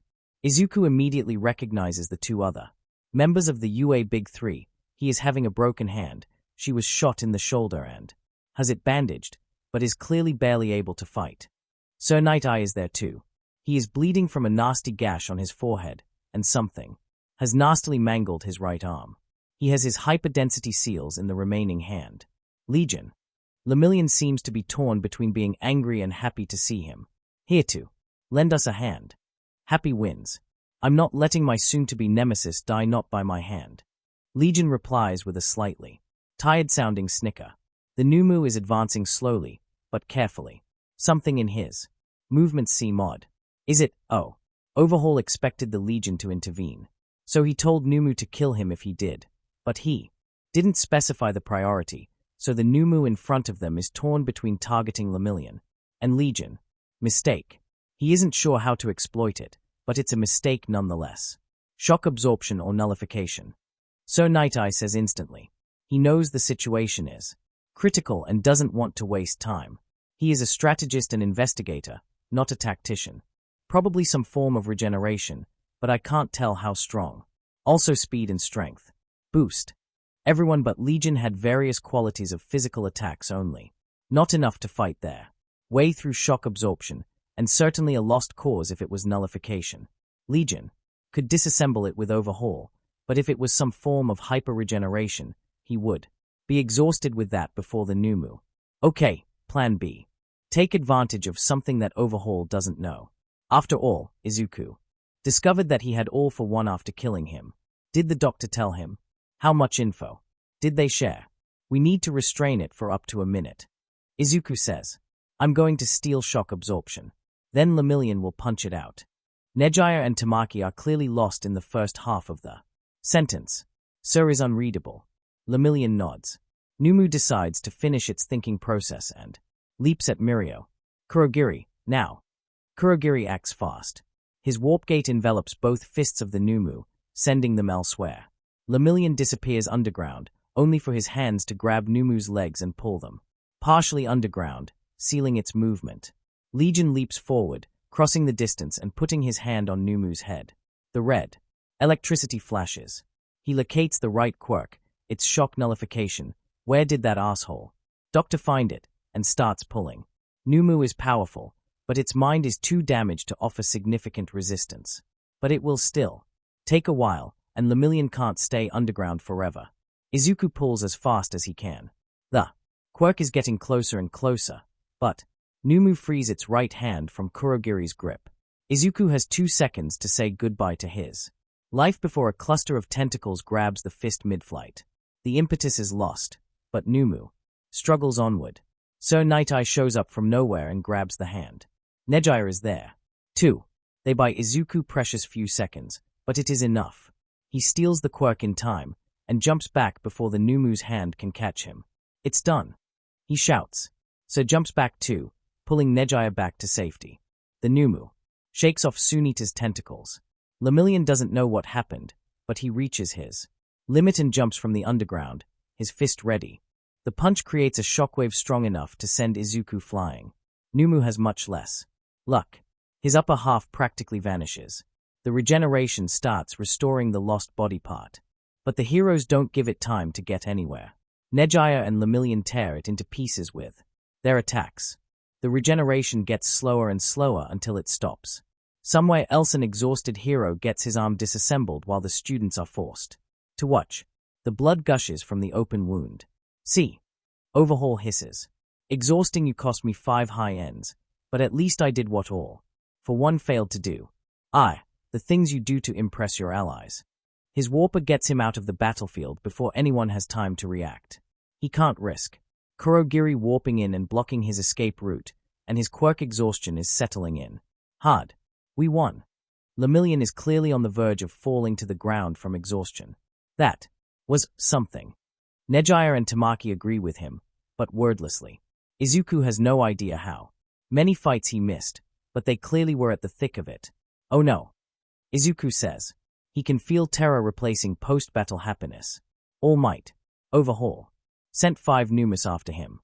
Sir Night-Eye freezes. Lemillion looks at Izuku with dawning shock. Kurogiri.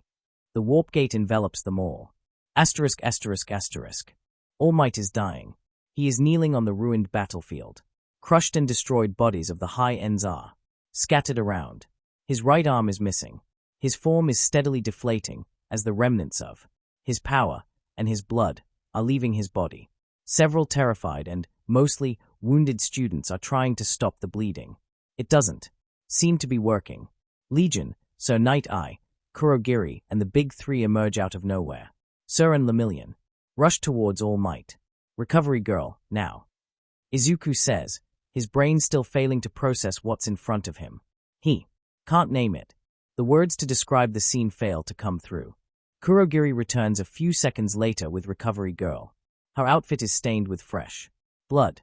Her eyes widen when she sees All Might. Then her expression darkens. Nothing I can do can save him. She is crestfallen. Not in this state. Sir Night-Eye and Mirio look at Legion. They don't say a word, but he knows. I can't. He replies. I used Overhaul too many times. I can't. No. He won't let All Might die. He is a hero. The greatest of them all. Powerful and good enough for the son of his greatest enemy to acknowledge him. He is the symbol of peace. He is Mirio's mentor, and without him, who is going to make sure that Lemillion will not stray from his path?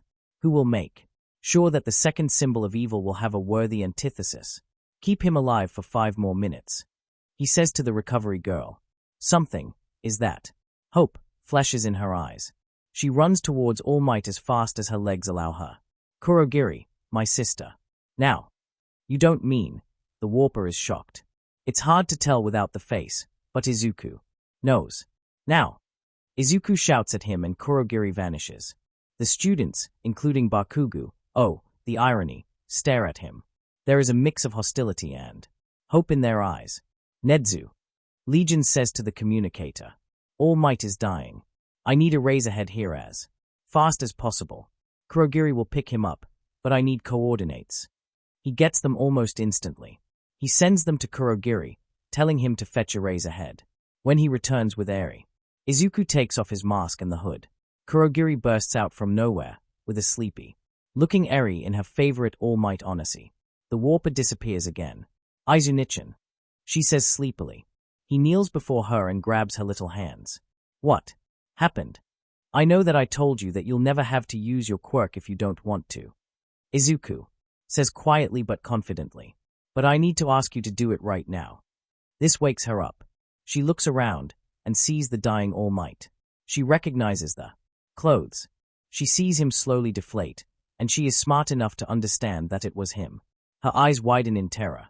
Izunichin, that's, she says, but he interrupts her. Eri. She looks back at him. That's All Might. He is dying, and you are the only one who can save him. It was Overhaul, Eri. Her face turns pale. Izuku hates himself for having to resurrect her nightmare. All Might fought to protect children like you and saved dozens of them, but Overhaul got him. She stutters. Kurogiri warps back with Eraserhead. The man is visibly exhausted, and has half of his head bandaged. One eye remains, and Izuku can see it darting towards the fallen All Might, and then back to an unfamiliar child. Do you remember what I told you about your quirk? She remains shocked, but he has her attention. I told you that he lied about it. I told you that it's a beautiful thing that can save hundreds of people, that can help people like you, who were wounded by people like Overhaul. You can start right now, Eri. Please, help me save him. She comes to a decision. I'll do it. He was never as proud of her as he was right now. For as much as All for One and Mischief were supervillains, at least one of their children was an unquestionable hero. She approaches All Might. Her horn grows larger. Everyone, move away from them. Izuku shouts, and the crowd surrounding All Might disperses. Eraserhead, use your quirk on her when I tell you. Eraserhead nods without a word. Izuku walks behind his sister, just in the right distance to grab her when she finishes, but not close enough to get hit by her quirk. All Might is still conscious, but barely. His eyes rest on Eri, his form almost entirely deflated. He doesn't have strength left to speak or move. His breath is faltering. The blood drips out of the wound. He is still kneeling there. Eri gets close, touches his remaining hand and activates her quirk. Then there is light, not bright enough for everyone around to get blinded by it. There is buzzing, a constant vibration, upon everything in the vicinity. The light envelops Eri. Second later All Might freezes, as similar light envelops him. Izuku hears a gasp when All Might's other arm is suddenly reattached to his body. He has no idea who was the source of it. Perhaps Sir Night Eye, maybe Recovery Girl. Maybe it was Izuku himself. The body blinks quickly between deflated and inflated forms. Very quickly. Eri's quirk rewinds the body in front of her for years. Several. When the blinking stops and the body remains bulky, Izuku decides that it's enough. Now. Eraserhead's eye turns red. The light vanishes and the horn shrinks. Eri is about to fall to the ground when Izuku grabs her. She is unconscious, or perhaps has fallen asleep from quirk exhaustion, but she is breathing steadily. Kurogiri, we're leaving. The warper doesn't ask questions. They all disappear. Behind them, All Might's eyes open up and he takes a deep breath with two of his lungs for the first time in years. Asterisk. Kurogiri has recovered all members of the League. He was still trying to help them bandage their wounds when Izuku decided to put an end to it and directly ordered him to go rest a bit. He was on the verge of falling to quirk exhaustion, and it was rather obvious. Did we lose anyone? Izuku is lying on the couch, barely having enough strength to raise his head. He was still running on pure adrenaline when he got his sister back home and, once she woke up, explained to her to keep that night a secret from their parents. Zealot. Mine's crew replies. He is one of the very few members of the League that aren't to some degree wounded. He is sitting in an armchair, obviously drained. Still in his villain outfit, he was too tired to take it off before resting for a bit. Took out like 100 Numas. But they got him finally. That's one awesome death, not gonna lie. Spinner mumbles. His hand is bandaged, and the other is set in the cast. Too close to an explosion of something, apparently. He died saving some hero kids. Darby adds. He probably died happy. Another wounded member, but thoroughly exhausted and with his skin badly irritated by the temperature amplitudes that it was exposed to. He spent a while finding a rather awkward position on his couch that didn't hurt that much, and decided to stay like that for as long as possible. Stain would have added something, but he was still in an underground hospital. He ran into a high-end Numu, and while he succeeded in slaying it, after some rather extreme duel, he got wounded pretty nastily and almost lost his hand. He was going to spend a week or two there. Vampire was sitting on the floor, thoroughly exhausted, but only with some nasty gashes from a Numu that ambushed Mindscrew's party.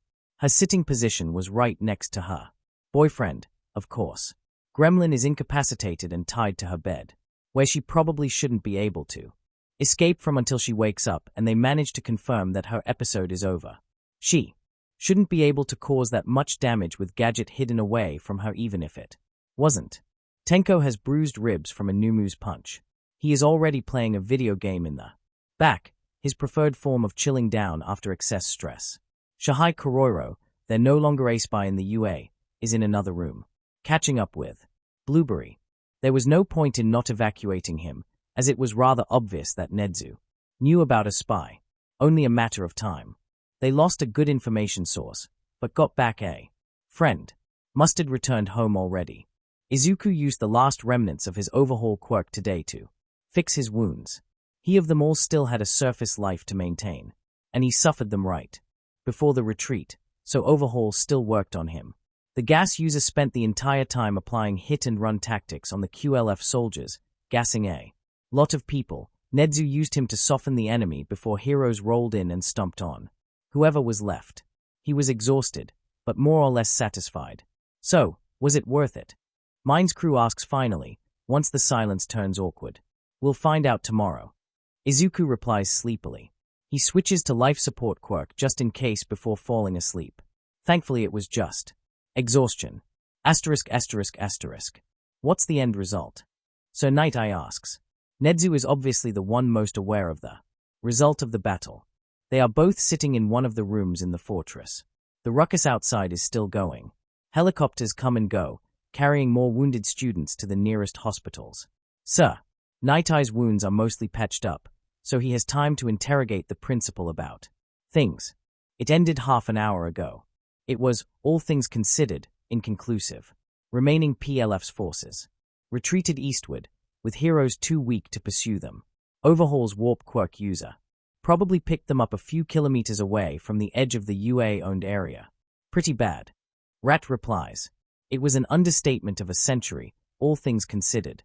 We're lost 4 to 7 students, Kamu Woods, Midnight, and 9 other pro-heroes.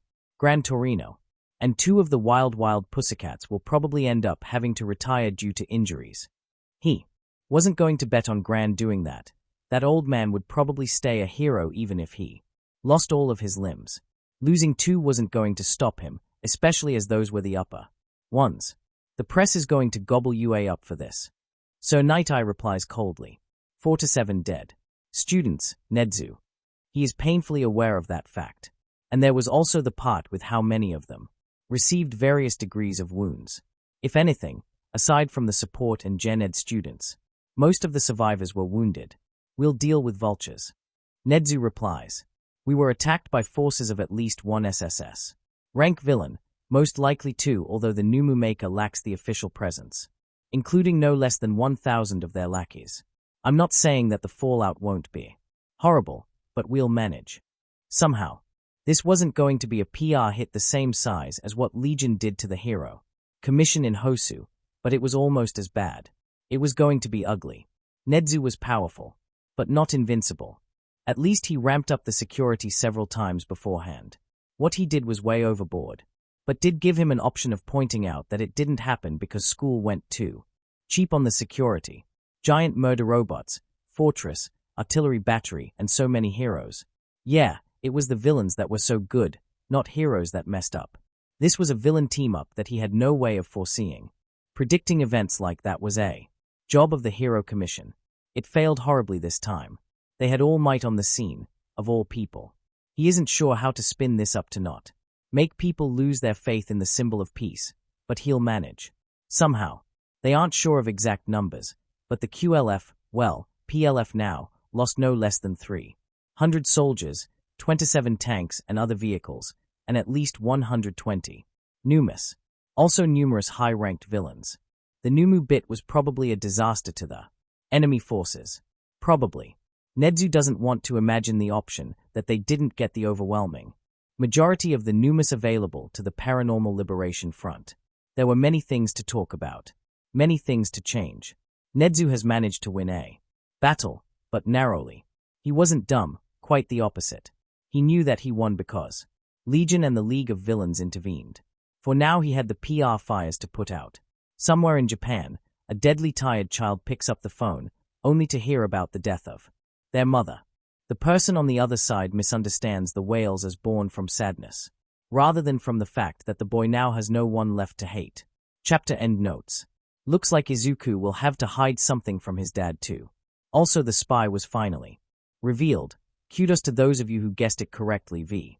Also to the person that questioned why Garaki worked with Overhaul. Well, killing all might, something that Legion clearly wasn't trying to do, was quite a thing to promise. Chapter summary. Rude awakening. Lemillion obliterates someone with facts and logic. Chapter notes. See the end of the chapter 4. Notes. The list of Japanese supervillains, updated after the training camp battle. SSS rank. Redestro, Meta Liberation Army. Overhaul, Paranormal Liberation Front. Dr. Yujiko, Paranormal Liberation Front. Legion, League of Villains. SS rank. Mr. Compress, Levelers. Purity, Creature Rejection Clan. Beast, Inhuman Supremacy Party.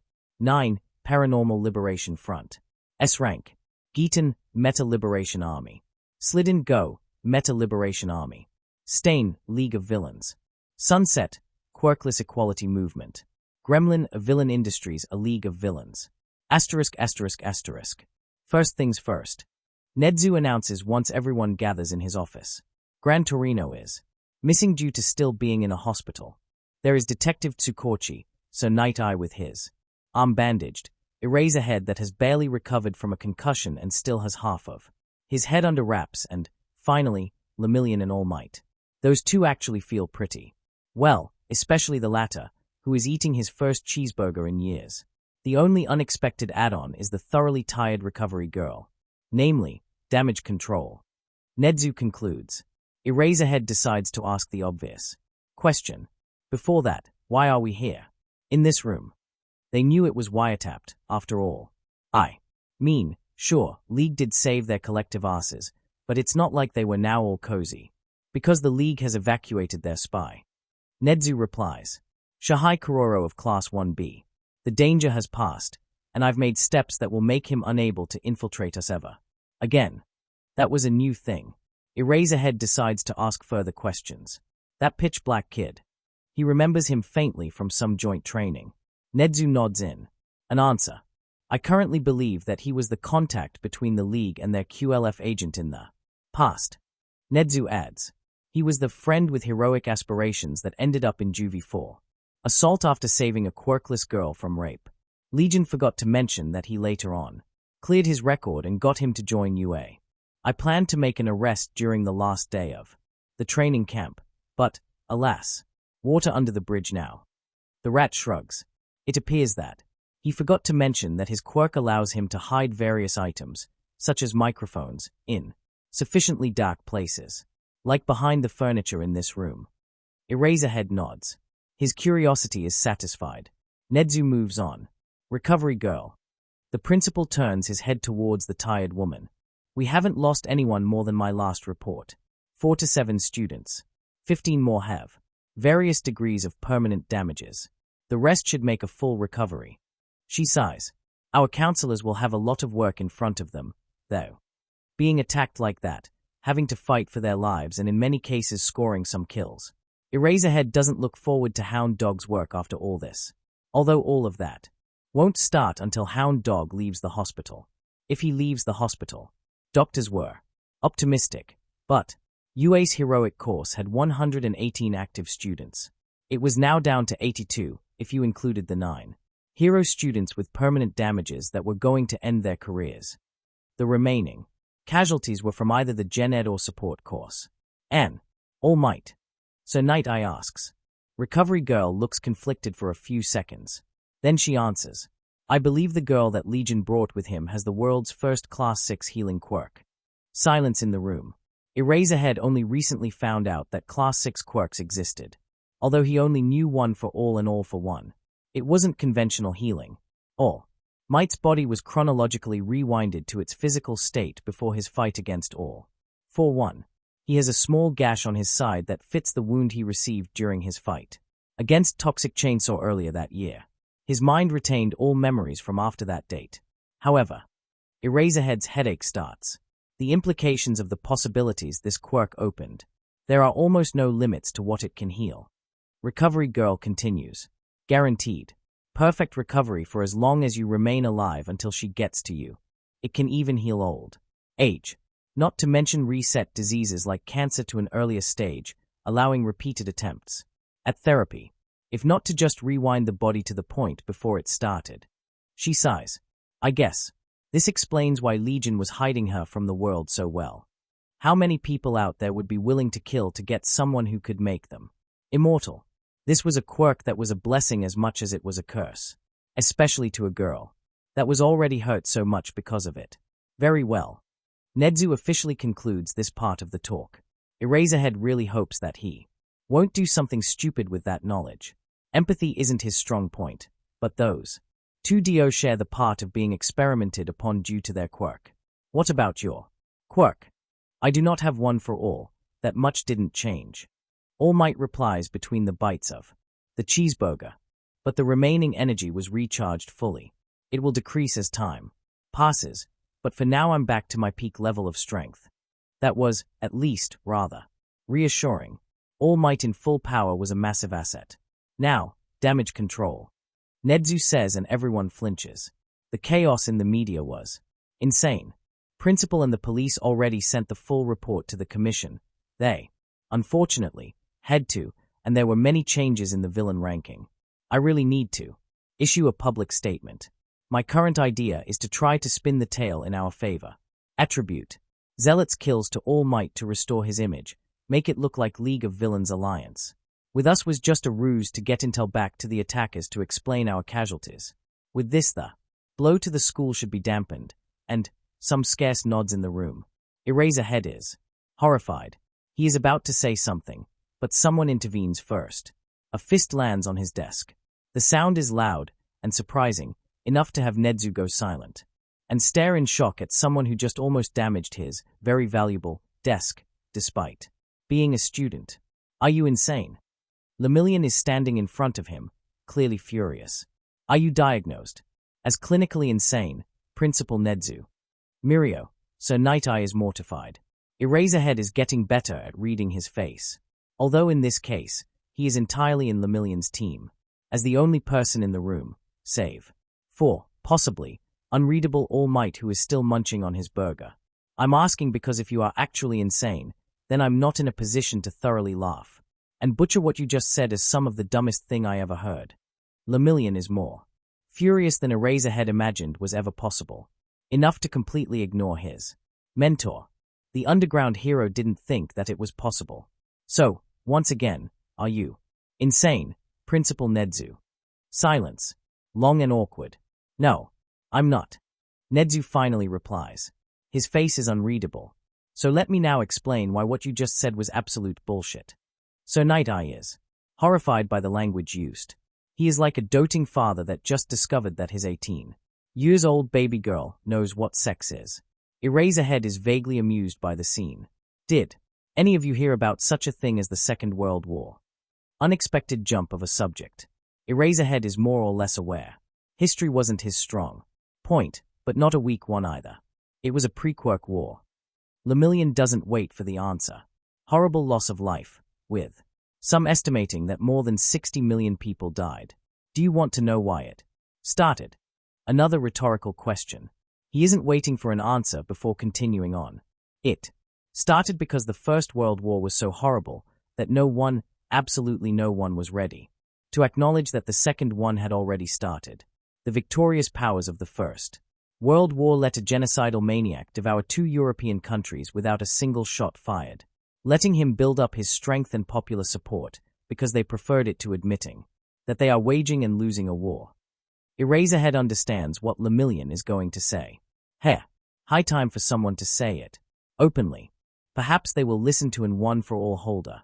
Eraserhead is too young, apparently, and not a veteran of their war against All for One, so they would probably ignore him. Lemillion is even younger, but he has that quirk, so go get them, Lemillion. This is what you are doing right now, but even worse. Lemillion continues. For months I keep hearing stuff like, oh, at least he isn't All for One, or please just not another war, I'm so tired of the last one. The latter sentence is done with an impression resembling Detective Tsukochi, who promptly freezes with an expression on his face that makes Eraserhead laugh internally. Well, newsflash. The second war has already started in Hosu, and yesterday, we almost lost it. He pauses for a few seconds. Nedzu is about to open his mouth, but Lemillion interrupts him before the first word comes out. When you were fighting against All for One, do you remember your war council? Nedzu. The rat freezes again. Monthly meetings of influential heroes whom you and all might trusted enough to believe that All for One didn't buy them. Exchange of ideas and information, ways of understanding a bigger picture of the villain operations in the country. Well, back then All for One ruled the villains from shadows while being able to transfer quirks and killed a lot of people in nasty ways. For weeks the QLF has been destroying entire cities, and we know since Eclipse's death that its leader can transfer quirks. So where is your war council, Nedzu? Silence. You could drop a pin on the ground, and it would deafen everyone involved. All for One had problems amassing 15 notable villains for an operation without you all, so catching wind that something is brewing. Lemillion continues. Paranormal liberation. Front is moving around 5,000 soldiers, dozens of tanks and self-propelled guns, and hundreds of bioengineered monsters. How's that not a war? You could conquer a small country openly with an army like that. Eraserhead caught himself nodding slightly. You won the first war, great. Lemillion tries not to sound sarcastic, but fails. It's almost hilarious considering how his face is always so optimistic. Like a second coming of all might, really. Now he looks more like Eraserhead on a bad day. But now we're being attacked by another enemy, one to equal if not surpass the old one, while being in the middle of the civil war against the Hero Commission. I came here, hoping for some source of optimism after the worst night in my life. Some grand plan, some lead to capture overhaul, and stop him from killing more people. Instead I hear Nedzu saying that he wants to start a war with one of our few remaining potential allies to, what exactly? To make himself look better in the media than the HPSC. He leans forward over the desk, making Nedzu shrink in his chair. What the hell is wrong with you, Nedzu? He leans back and looks around the room. What the hell is wrong with you all for me, a student, to be the only person to call Nedzu out on that? And now the kid started to sound like Eraserhead after he caught Nedzu using Stain as a problem solver. Oh joy. Another problem child to look at with a mix of worry and pride. If Lemillion is to become the next symbol of peace, then Eraserhead looks forward to seeing it. Not the only person. Eraserhead decides to interrupt the silence. I'm with you on that, Mirio. Some of the eyes in the room turn towards him. Keep chewing them up, kid. Time for someone to talk some sense into them. All Might says nothing. Just nods. Looks like Eraserhead isn't the only one on it. Mirio, I understand that Legion fought alongside you, but Nedzu still doesn't get the hint. He is smart, but his understanding of social cues and emotions is sometimes, painfully, lacking. And there are cases, like this one, when he is having issues with understanding a new situation and will stick to an old mindset. Like the oldest, most conservative person you can think about. Nedzu, for God's sake, take your head out of your ass and listen to what I'm saying. Lemillion is clearly on fire, and Eraserhead hopes that there is some wiretapping left. Would Legion hand him a copy of a recording of that talk? So in the meantime appears to be approaching a heart attack. We need the League more than it needs us. Can you finally understand that one thing? Now you're overreacting. Nedzu is stubborn, probably infuriated by the indication of Him having a hate boner against Hero Commission and being too single-minded about it. Despite having a hate boner against it and being too single-minded about that, he is right. All Might finally speaks. So looks at him with more shock than horror for the first time in a while. What would have happened if Legion didn't intervene in this battle? Without Gremlin restoring our communications, the entire UA would be wiped out. We would have lost the symbol of peace, the one for all alongside of its bearer, 3 years. Worth of prospective heroes, numerous pro-heroes, and both Nedzu and Sir Night-Eye, our main strategists. Without Legion, Overhaul would achieve what All for One never did. He would have won, in the span of a single night. Then he would just have to finish the Hero Commission and Voiler.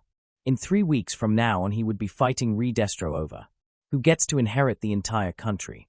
He lets this image float in the room for a few seconds, enough for various emotions to settle in.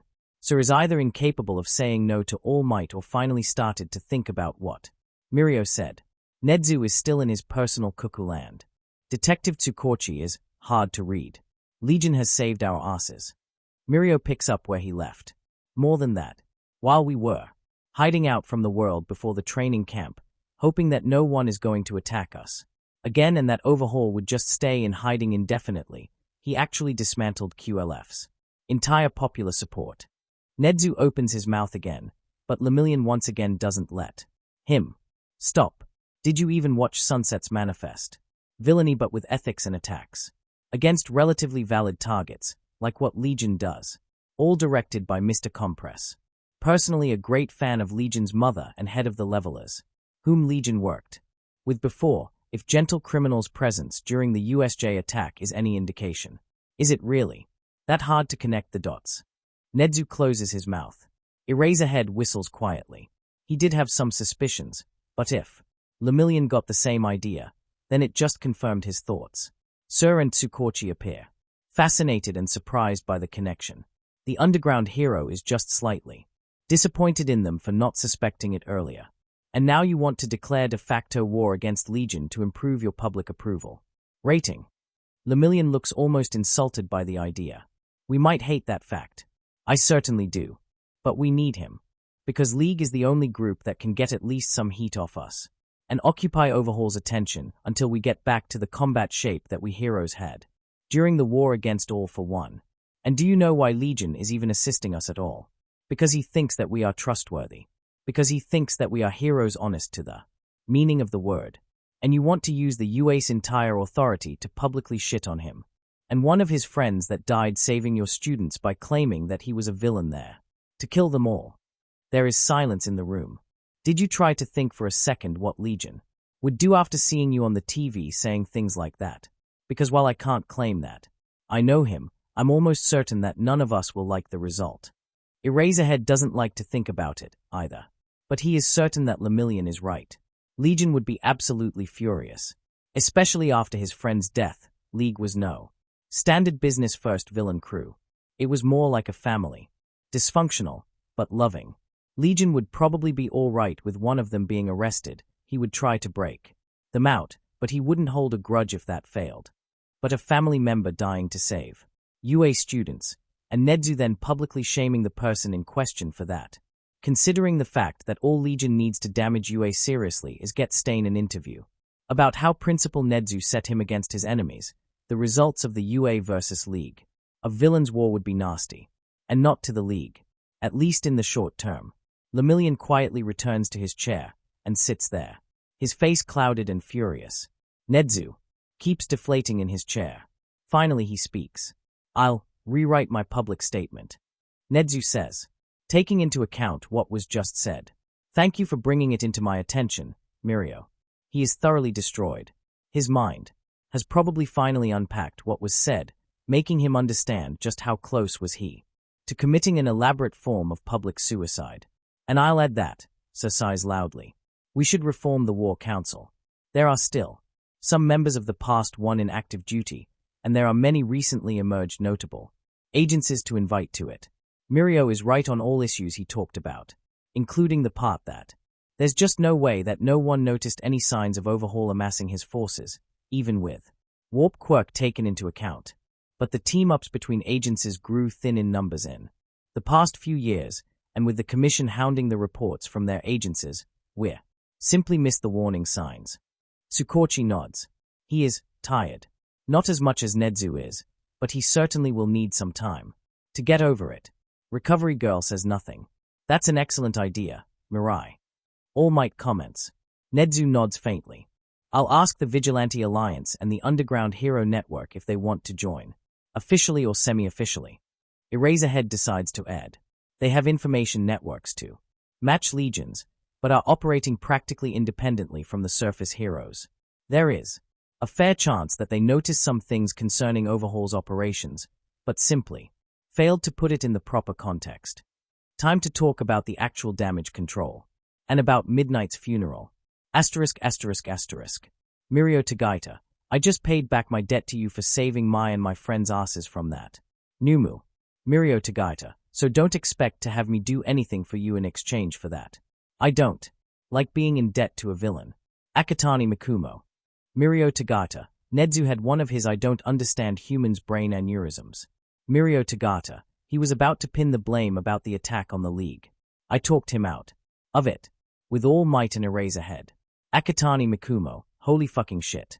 Akatani Mikumo, I was afraid he would try to pull shit like that.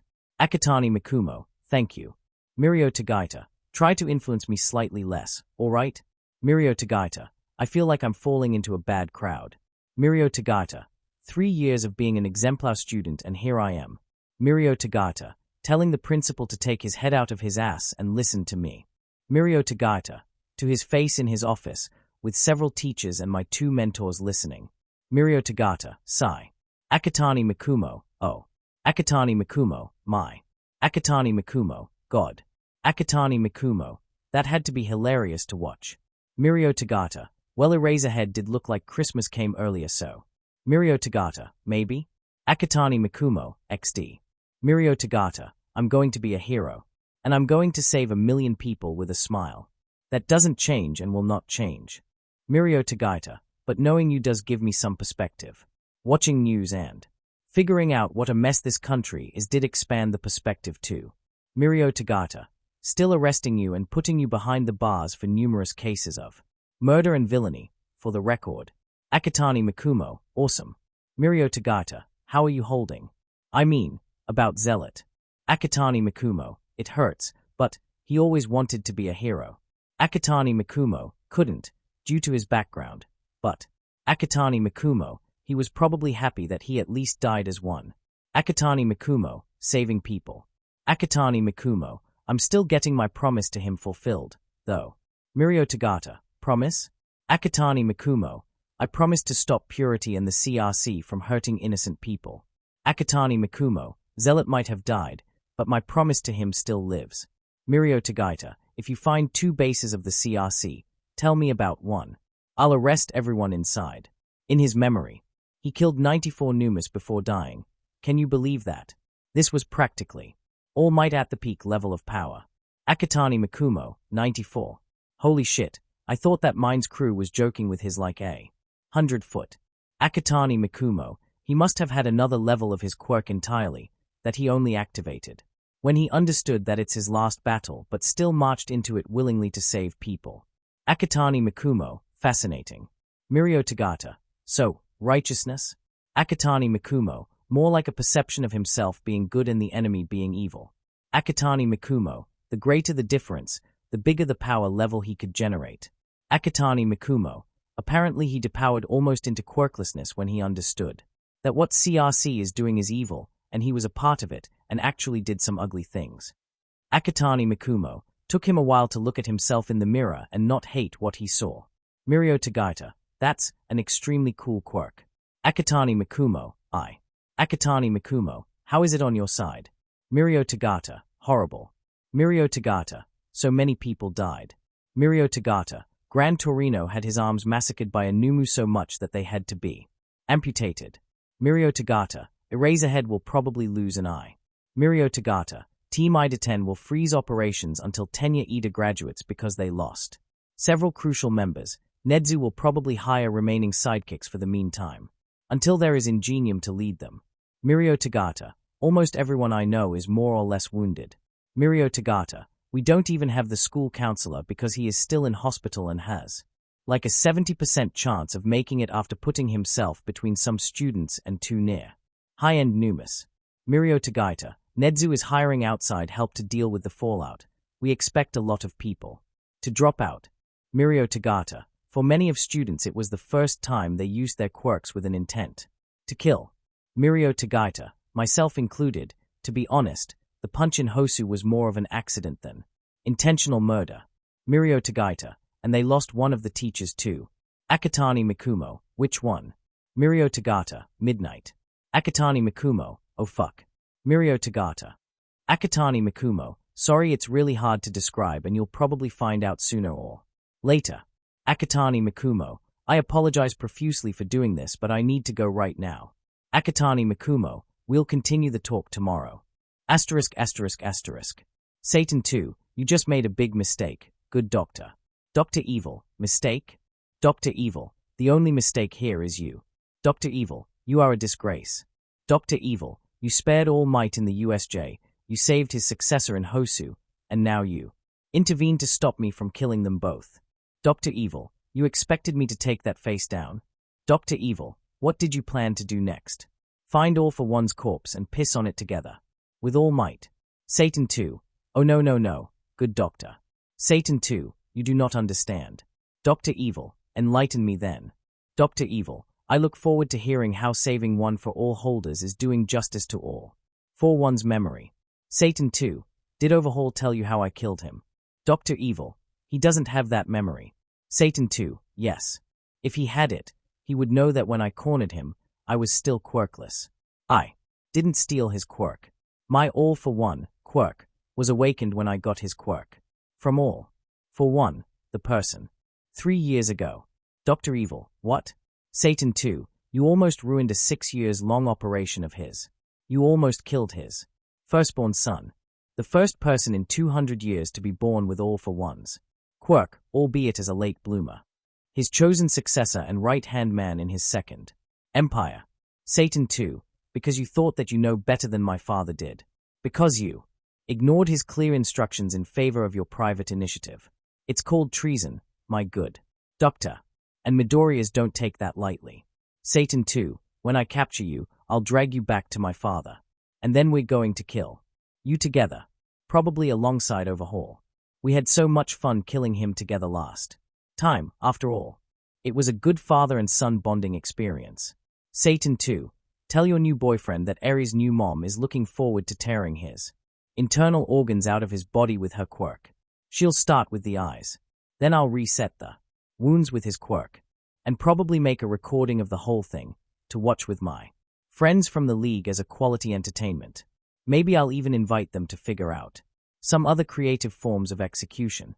I'm really looking forward to what Gremlin adds to the list. Satan 2, she can do some truly wonderful things with white phosphorus, you know that. Seeing you two choke on it will truly make my day great.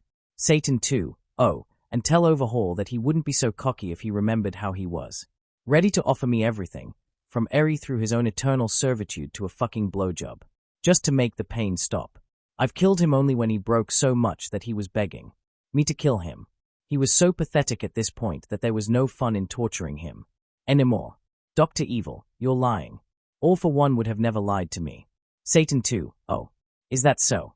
Satan 2, yes, honesty is obviously one of his most defining character traits.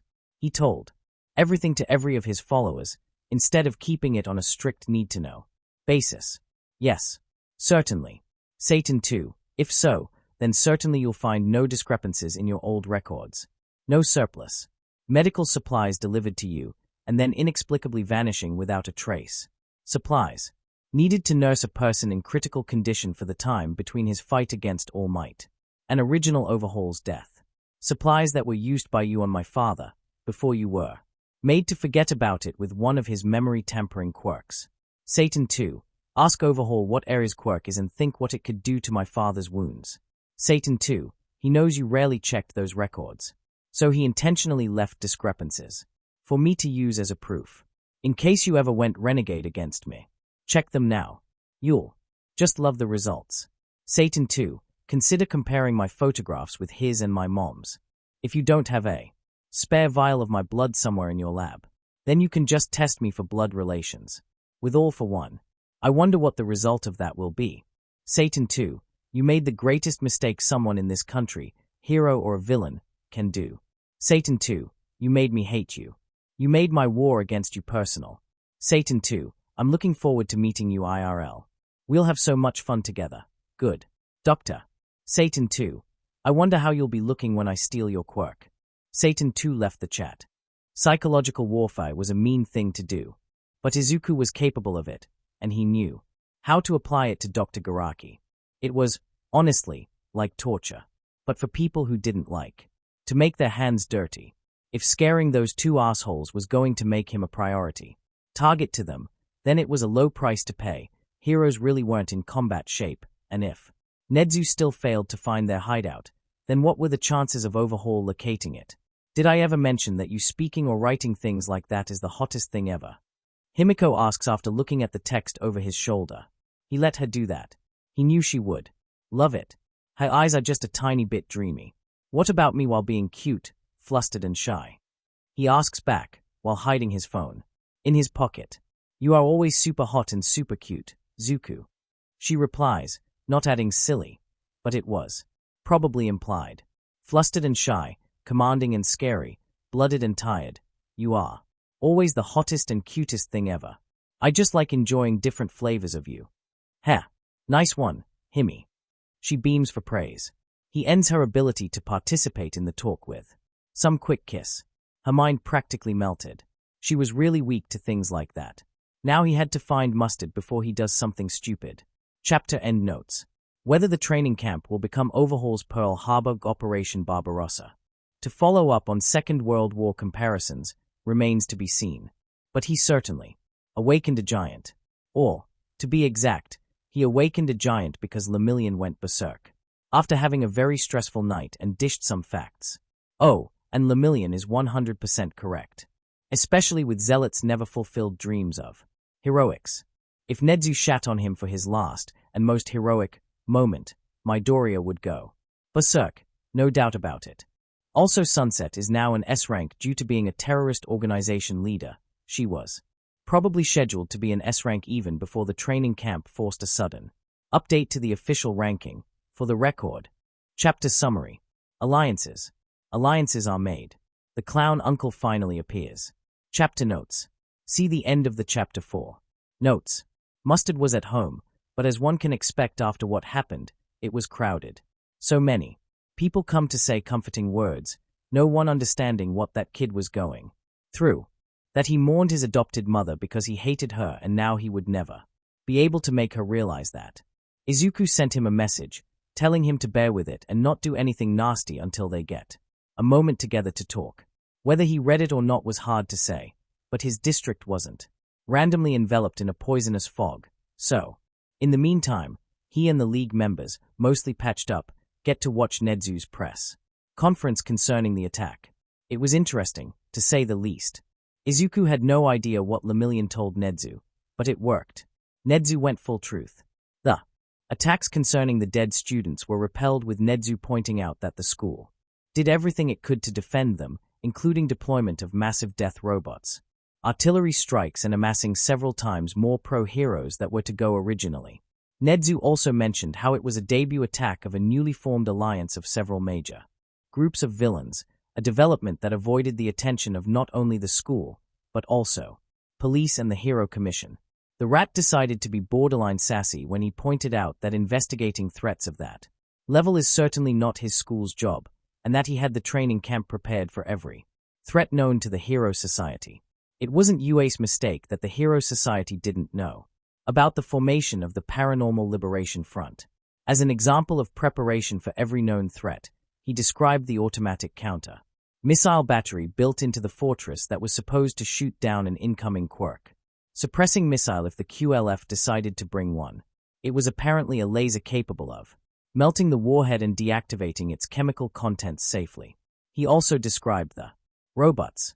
Izuku was certain that a lot of people would still complain, but even many media vultures were taken aback by the level of preparations that Nedzu just admitted to. Then Nedzu briefly summarized the events of the attack. How PLF took down the hero. Comms through an usage of currently unknown but probably boosted with trigger quirk. And how majority of the casualties were suffered during the early chaos. How League of Villains intervened, according to Nedzu, because of Legion hating overhaul for unspecified personal reasons, bringing the communication network back on and allowing Nedzu to organize the defenses and finally repel the attack. Denying the enemy victory, officially, overhaul.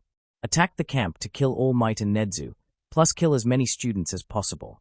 He even admitted that one of the League of Villains members, Zealot, died while pulling a lone rearguard action against a crowd of enemies, delaying the attack enough for 2 hero classes, he didn't specify which ones, to retreat from an indefensible position and get to safety. The talk then shifts into some rather stupid allegations, and it continues on and on. At some point Legion has enough and switches the TV off. Holy shit. Mind's crew stares at the now blank screen. Did that one idiot just have an issue?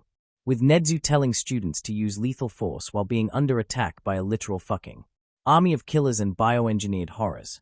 If they had a brain, they wouldn't be part of the media. Darby mumbles from the side. What about the guy that helped us expose Endeavor? Izuku decides to ask. Exception to the rule. Darby says and shrugs. Izuku sometimes wonders if there is any influential and notable social group that Darby isn't dismissive of. Probably villains, but even on this field Izuku isn't sure. I can barely recognize Nedzu. Stain decides to add. He is back from the hospital because of course he is. Even if half of him is bandaged, he wanted to recover at the base. Hospital staff was probably too scared to say no to him, but he was forbidden from exertion for a long while and Izuku was going to enforce that if needed. What happened to him? Lemillion did. Izuku replies. Apparently Nedzu tried to pin the blame for the attack on us, but Lemillion told him to take his head out of his ass and start thinking. Eraserhead and all. Might supported him. Silence. Then Stain speaks. Could you please stop corrupting All Might's successor? Stain has a very well-defined opinion about true heroes, and All Might is its definition. He is probably the second biggest fan of Lemillion in this country after Izuku. Hey, we're just playing video games together. Izuku replies. Tenko shivers in the background, probably remembering what Lemillion did to him while being the League's captive, and talk through the internet. I vaguely happen to remember being recruited to the League after talking to you through the internet. Mind's crew replies with a smirk. He doesn't add that it was the only way in which he could talk back then. You have no idea how crazily persuasive you can be, simply by accident. I'll try to tone it down, sheesh. Izuku is slightly irritated. He isn't persuasive, he has no idea why Mind's crew claims otherwise. Vampire and Vantablack, Shahai decided to keep his hero name after turning to villainy, were out on a special meeting with Jiran about expanding their little spy business. Kurogiri was probably teaching a class. Blueberry was busy with QEM work. The rest was just lazing around. Mustard, Mirio, and Mr. Compress sent him messages almost simultaneously. So much about being bored. ****. World is a stage. We might be interested in your offer. But this is the sort of thing that has to be talked about face to face. Small Might, sure. I expected nothing less. This is serious business. Small Might, send me the meeting place coordinates and the preferred meeting time. Small Might, how many people on both sides? World is a stage, me, gentle criminal and one more member.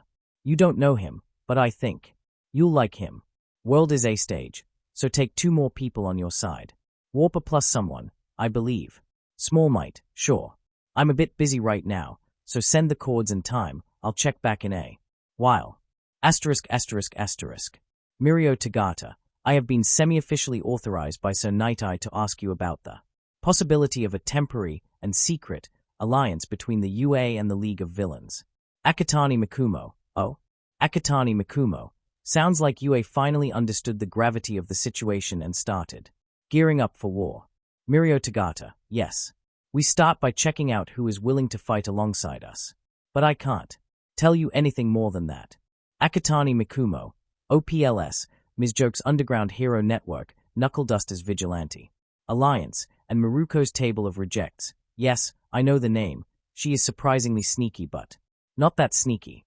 Akatani Emikumo, you literally have no one else left to ask but them and me, and I'm probably Nedzu's last choice of allies, so since you are already asking me. Mirio Tagata. Mirio Tagata, stop seeing through me like that. Akatani Mikumo, seeing through heroes is literally my job as a villainous mastermind though. Mirio Tagata, sigh. Akatani Mikumo, what are the terms? Mirio Tagata, information exchange concerning the Paranormal Liberation Front. None. Aggression pact, both sides are free to continue investigating each other, for as long as they do not engage in open combat. There might be deals such as we deal with Base A, you with Base B, but even more unofficial than the general cooperation, and only in truly critical situations. Akatani Mikumo, what about our subsidiary groups? Villain Industries, for example, has barely started operating, but it doesn't do background checks, and there is an option that some of the merchandise will be used against an UA hero somewhere. Akatani Mikumo, plus the QEM isn't centralized, and I can't guarantee that some of the Sunset's lieutenants won't have a stupid idea, although chances are low, the bit with quirkless heroes brought you some positive feelings in the QEM. Mirio Tagata, for as long as the Villain Industries does not supply the Paranormal Liberation Front, we'll ignore its merchandise. But be aware, if we locate VIs or the QEM's headquarters, we will attack. The truce is between the Love and UA, and we're not helping you in any way or degree if the Hero Commission attacks the Love. We cannot aggravate our war against them RN. Akatani Mikumo, no problem there, I'm looking forward to working with you. Mirio Tagata, plans for the evening stay the same? Akatani Mikumo, sorry, I'm going to be extremely busy. Something came up. Tomorrow is free though. Mirio Tagata, all right. ****. Mustard was living in a decent neighborhood. One of those suburban areas of semi-identical detached houses with small gardens and nosy neighbors. It wasn't until nightfall and people who knew midnight stopped pouring in and out. And he was finally alone. Kurogiri dropped Izuku behind the house. He knocked on the door and waited for maybe half a minute before Mustard opened them up. Come in. It was hard to read the look on his face. Izuku obeyed. He ended up on the couch in Mustard's living room. Mustard was sitting in the armchair across from him.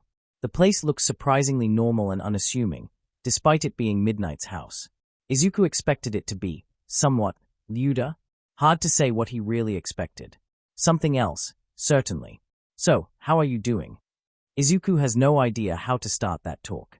What is he supposed to say? I'm sorry that you didn't get to kill your adoptive mother. Awkward like hell. I don't know what to do. Mustard replies, his eyes descending towards the floor. I became a villain to spite her. I killed people over that. I was angry, constantly and extremely. But now she's dead, she didn't even find out what I did, and now it's as if all the anger evaporated. I'm just empty on the inside, and at least Mustard is talking. Everything is salvageable for as long as you still want to talk about it. When you stop, well, tough luck. I know. Izuku sighs. I actually expected that you would react like that. Listen, I'm going to tell you some things. Some of them might sound harsh, but please, listen to them. Once I finish speaking, you are free to do whatever you want. Before that though, just listen. All right. Mustard nods. I'm not one to judge people's villainous motivations. Izuku says, this is going to be a tough talk, but I always thought that yours was childish and immature. Something on Mustard's face flinches, but he continues listening. Darby hated Endeavor, but spite against him wasn't his only motivation. He wanted to see him dead, but he also knew that there are other asshole heroes out there. Endeavor was merely an end goal of his, one that he achieved way faster than he thought. But when he lost his end goal, he still had his general goal, taking down the unworthy heroes, to retreat to. You had nothing but Midnight. And this is why you are so lost now. Mustard grits his teeth, but says nothing. I'm not going to blame you for wanting to leave the league. Izuku continues. That's what Mustard talked about during their brief chat through the villain network. For as long as you do not rat us out to the heroes or other villains, it's your decision to make. I'm not going to go full on my dad and pull a no leaving, now die shit. I also will not take the advantage of your villainous past to blackmail you, even if it would benefit the league in any way. If Tenko is my adopted older brother, then you are my adopted cousin. I don't do stuff like that to my family. If you decide to distance yourself from us, we'll all understand. We'll miss you greatly, but we won't blame you. The brief hostility he spotted earlier vanishes. Mustard is once again lost, conflicted, and in emotional pain. You are in a position to do all that. Izuku continues. Mustard's true name and face are unknown. Do not take a line of work that will make you use your quirk, and you can stay undetected. Or just sell your adopted parents' belongings, move elsewhere and then, after you graduate from school, move overseas. Eraserhead and the rest will think that it was done out of grief. The people you killed were all monsters. Villains that did horrible things to undeserving people. You only did horrible things to deserving people. Think of yourself as a retired vigilante and live on. Oh. He pauses for a few seconds. Mustard stares at him in silence. Rethink your motivations for villainy. Izuku continues. Find a new reason to fight. Alongside us. You know what I want. I want a better society. One where fake heroes like Endeavor aren't venerated by the public, and villains do not annihilate entire cities and do not threaten to destroy Japan. You can join me again, if you want. So for now, take some time. Your decision to leave was done in a hurry, and not in your normal emotional state. Rethink it. For a week or two. Decide what you truly want to do in your life. Then send me a message. Either telling me your goodbyes, or asking me to send Kurogiri to bring you back to the base. To rejoin us officially. All right. Few seconds of silence. Mustard is mulling over Legion's words. Eventually he nods. I'll wait for a week. Asterisk. We're meeting Mr. Compress. Stain asks, in clear surprise. And you want to bring Me with you? I'm not exactly a diplomat. Understatement of a century, to be honest. It was 3 days after the battle, and Stain's speed of recovery was just damn inhuman. Izuku dragged him to the underground hospital for a checkup, and he was now allowed to operate.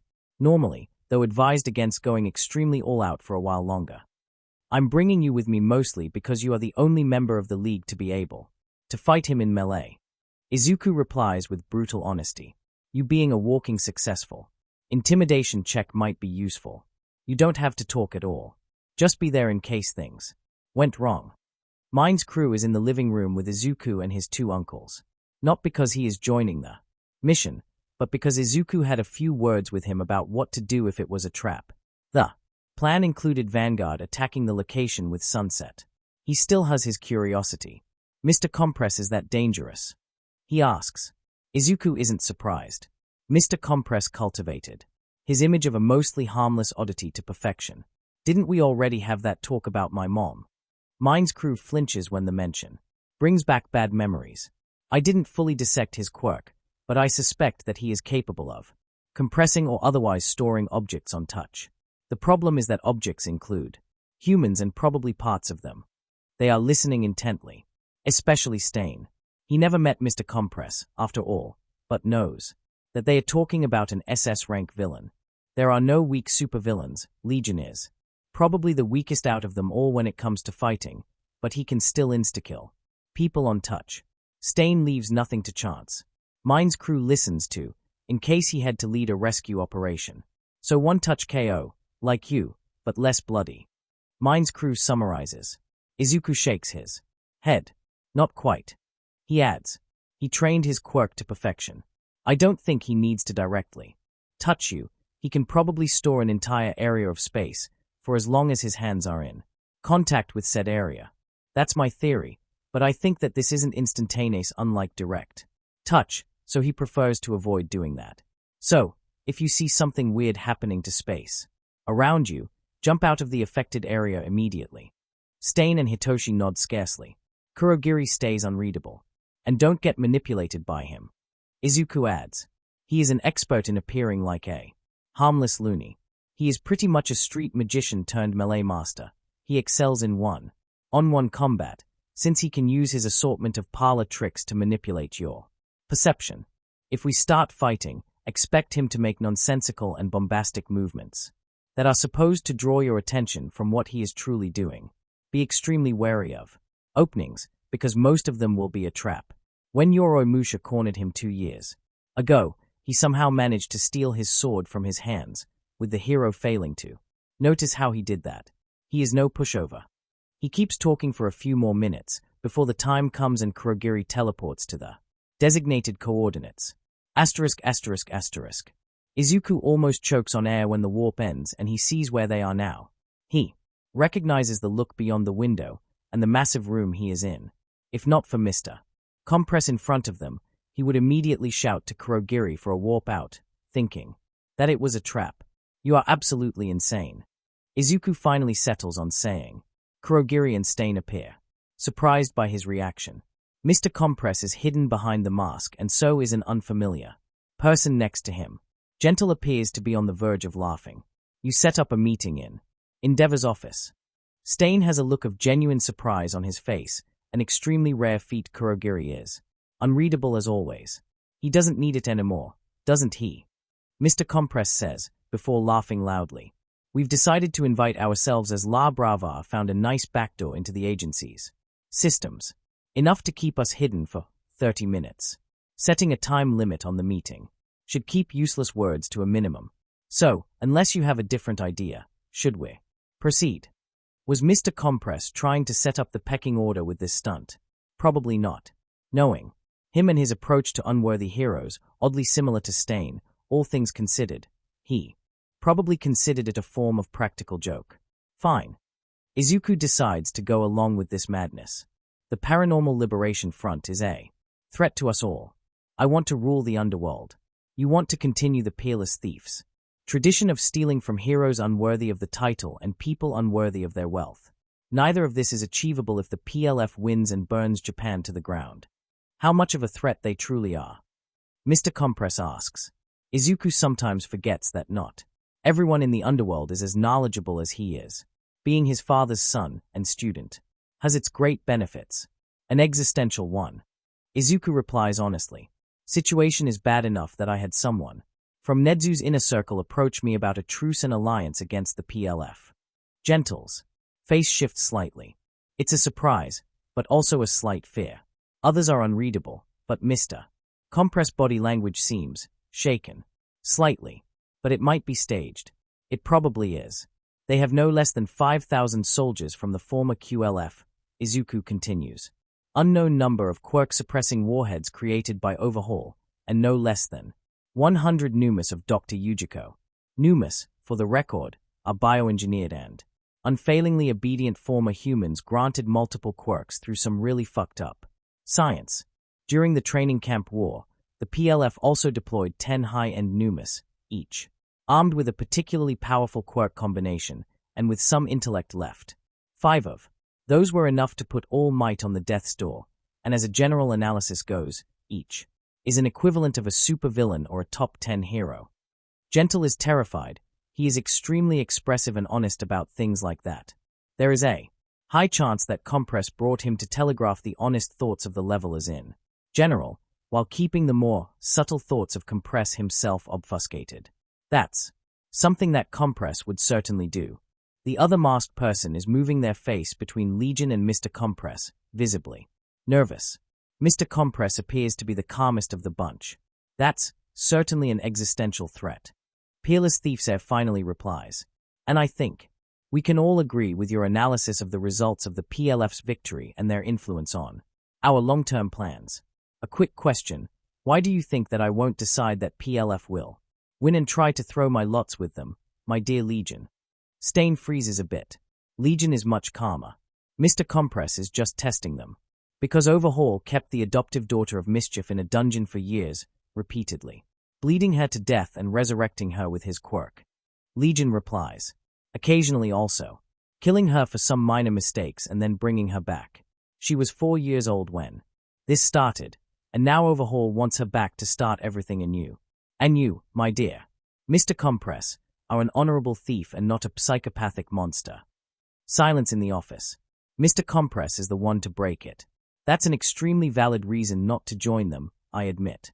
Judging from Gentle's face, he would have to face a rebellion if he tried anything else.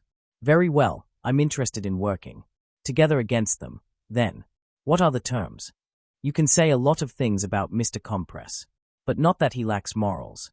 There is a reason why he is one of the few supervillains Izuku can even consider working with. You and Redestro aren't the only heirs of famous villains who are trying to measure up to their ancestors' image. Izuku replies, "My father had many names. You might know him as either All for One or the Symbol of Evil." Mr. Compress recognizes the names. The other two probably not, although Gentle would probably do it if Izuku called his father a quirk thief. You are trying to rebuild his empire. Mr. Compress asks. He is unreadable.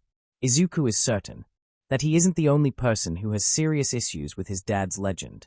He has to tread lightly, or the meeting will end in blood, with some notable changes. Izuku replies, "I dislike his methods. Way too bloody, way too nasty, way too you have outlived your usefulness, now die, and so on. Not to mention brainwashing, extremely unethical experiments, killing families of his enemies slowly, etc. My goal is to stop the chaos that followed his death. Chaos that, right now, appears to be carrying the faces of Overhaul, Yujiko, and Redestro.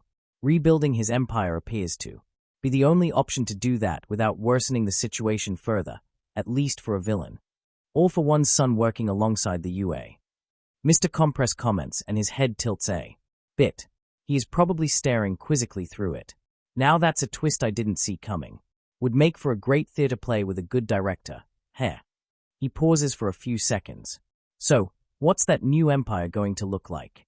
In short, the League of Villains is going to have numerous subsidiary groups. Izuku replies, "You might have already heard of the villain industries. It's not often that we get an S rank. Support villain. You also know of the quirkless equality movement being in our camp. What you probably do not know is that the threat of the PLF destroying everything has also urged a handful of information brokers to join our exclusive espionage and information gathering organization." He isn't going to mention that damnable name. He almost managed to persuade Himiko to agree to changing it. There are more projects than that. For example, Villain Academy, whose sole goal is nurturing the quirks and abilities of prospective young villains, not unlike the hero academies of today. Mr. Compress laughs. "Assistance." He adds once the laughter dies out. "Whoever joins you will get access to support items, to information sources, to potential qualified new recruits fitting their ideological point, without needing to network on their own. A countrywide net, with you, the spider, in the middle. Smart. Very smart. And ambitious. What in exchange for all of that?" He asks curiously. "Following the rules." Izuku replies, "No mass murder, no attempts to change Japan into wasteland, no going after heroes' families because that's honestly a really low blow and I have personal issues with that. A cut from your villainous incomes, of course. I need to pay my bills." Mr. Compress chuckles faintly. Izuku doesn't ask. "I'll also expect your support for League of Villains operations, although this is something that can be refused on a moral basis." Izuku continues, "I know your approach to killing people, so I'm not going to ask you to help me or another subsidiary group in doing that. But I might ask you for help when it comes to messing up some corrupted hero group by stealing their black funds or exposing their corruption to the world. It works both ways. You will also be able to ask for assistance from other groups through me, when needed." He suddenly remembers something he forgot to say earlier. "Oh, and I'll probably end up having to open my own bank of evil at some point, so asking for monetary assistance to be paid back after the heists is an option too." Mr. Compress laughs cheerfully. Gentle appears to be surprised by it. "Oh, this is just wonderful." The SS rank supervillain adds after the laughter dies down.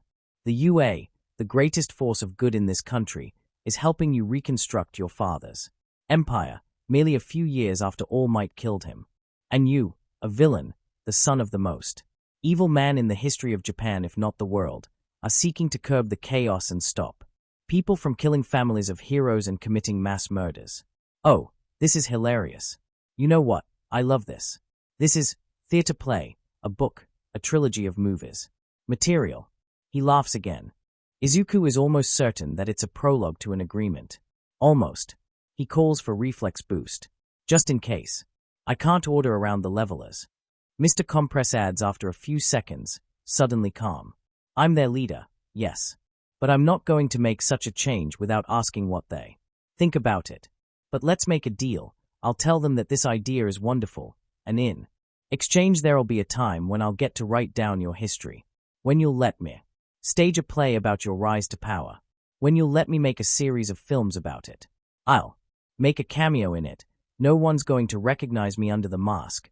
Yes, that will be wonderful. I believe we can come to an accommodation. Izuku replies. Mr. Compress is a man of culture and quality. He will make the play of films or book be worth it. In the meantime, we still have a few minutes left. Why did you say that I'd like your mysterious guest? Chapter end notes. High level of honk has been detected. Brace yourself. Chapter summary. War Council. The UA is finally gearing up for war. Eraserhead is super done, and All Might is almost equally done. Chapter notes. See the end of the chapter 4. Notes. Mirio Tagata. I was authorized by Sir Night-Eye to inform you that the first meeting of Nedzu's Second War Council is scheduled for 3 p.m. tomorrow. Nedzu will give you a summary of what happened after it, but asks for everything you have on Overhaul and Dr. Yujiko. Make a presentation or SMTH. Akatani Mikumo, my PowerPoint skills suck. Akatani Mikumo, can I come in person? Mirio Tagata. Mirio Tagata, what?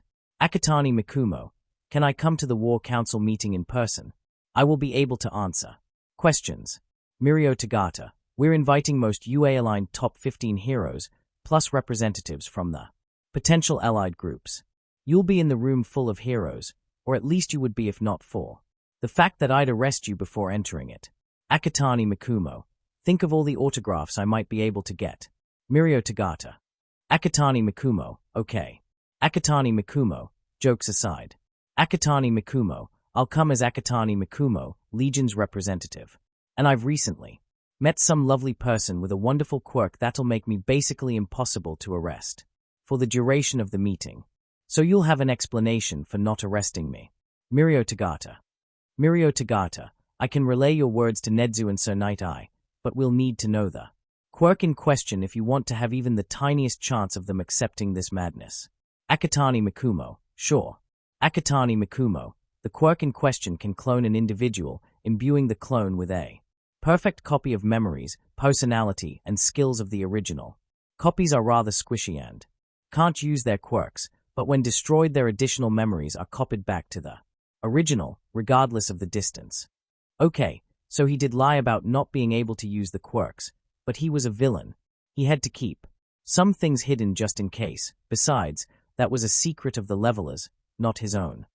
He also had to agree that Mr. Compress was right. Twice had an awesome quirk and sounded like a genuinely decent fellow. One more victim of circumstances. Too bad that levelers got to him first. Izuku would have recruited him immediately. Akatani Mikumo, I'll have my clone attend the meeting. You can have Maruko kick it through the window once it ends, if it makes her feel better. Akatani Mikumo, just not in the face. I once came upon those drawings on the internet, and it'd be awkwardly disgusting. Please. I have no such kink and I don't want any weird mind images. Akatani Mikumo, and not somewhere where it really hurts, wink wink, because I'll remember the pain. Mirio Tagata, I'll tell you what they think about it. He waited for 30 minutes before the answer came. Mirio Tagata, I think they are more surprised with it than me, but they decided that it might be a good idea. But you're supposed to behave. We'll have to answer Tsukochi questions. Considering your reasons to join the meeting, so some did you come to kill everyone and so on beforehand, and you'll have to stick to the subject. Mirio Tagata, also don't talk about anything that Nedzu doesn't know. I mean one for all's special nature, you having all for one, us having these talks and so on. Akatani Mikumo, so I'll get to visit the UA main building. Awesome. Mirio Tagata, you're unbelievable. Asterisk asterisk asterisk. The heroes began to gather up in the UA 2 hours before the meeting started. Somehow, truly a miracle, vultures didn't notice the fact. Eraserhead and All Might ended up acting as the welcome committee. Although, to be honest, All Might was the one doing the greetings.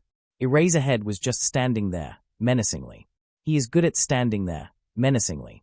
Edshot comes first. In his civilian ninja uniform. Eraserhead has no idea why he is like that. Ninja during work, ninja off work. He is an extremely competent hero, and one of the noblest, but he is also a major ninja fan. Way too major.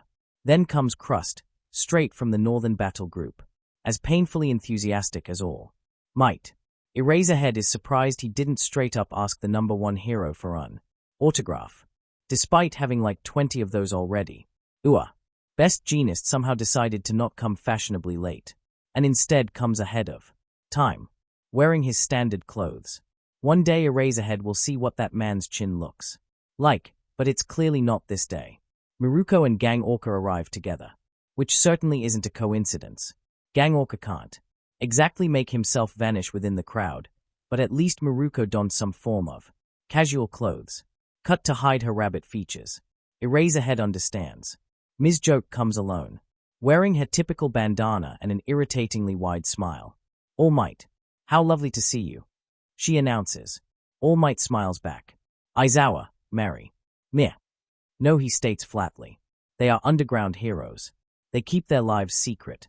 No is a much more secretive way of saying I can't marry you the second time. Stop saying that. It's not even funny. She laughs and enters the room.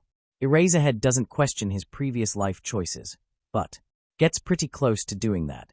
Knuckleduster heard enough about how ironclad Nedzu's guarantees of safety are and decided to come in person. He is old and as quirkless as ever. Doesn't make his fists any less deadly. He gives the two of them scarce nods and heads inside.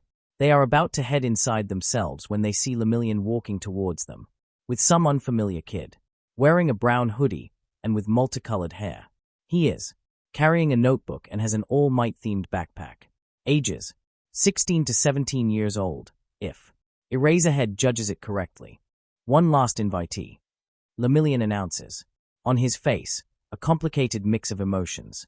Nedzu and Sir Night Eye agreed to it, but judging from the looks on your face they forgot to mention it. Oh, All Might speaks first. And who might that be? The kid smiles wryly and Eraserhead just knows that he won't like the answer. Midoriya Izuku, from the League of Villains. Lemillion deadpans and Eraserhead curses in his mind. All Might just stares in shock. Or, to be exact, a quirk clone of him. Legion salutes them and his smile grows wider. Here is Akatani Mikumo. Nedzu isn't paying Eraserhead enough for any of this. ****. I'm extremely sorry about gathering you all on such short notice. Nedzu announces to the gathered people. But the matter we'll speak about is grim. The Paranormal Liberation Front is a threat to Japan of a previously unheard level. The attack on UA's training camp shouldn't have happened, and the fact that the heroes and police failed to notice a movement of an organization of this size is something that has to be addressed. The recent years saw a sharp decrease in team-ups and information sharing between hero agencies, not to mention the underground hero network practically growing into a separate existence from the surface. Heroics. Ms. Joke nods slightly from her seat. It is the opinion of me and the faculty that this fact led to the fact that despite various agencies noticing small bits of PLF's preparations, they all failed to understand the bigger picture, leading to the disaster. We seek to amend that.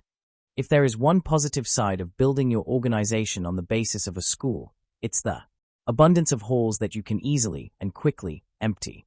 The gathered group is sitting behind tables formed into a semicircle. Nedzu is standing in front of them, with Sir Night Eye, All Might, Eraserhead, Detective Tsukochi and Lemillion sitting behind a straight table behind him. So, an information exchange concerning the investigation. Edshot asks, taking advantage of Nedzu interrupting his introductory speech for a few seconds too much. A bit overly dramatic for such a thing. He is probably all into that. Kamu Woods was a hero from his team. He looks forward to blood being spilled. Not quite. Nedzu replies. It might have been enough if we had done it a few weeks ago. Now this is no longer just an investigation. This is a war. And you are all cordially invited to join the UA's War Council. War. It's Miruko, oddly enough. Lots of kids died. I get your anger. But war. Strong. Word.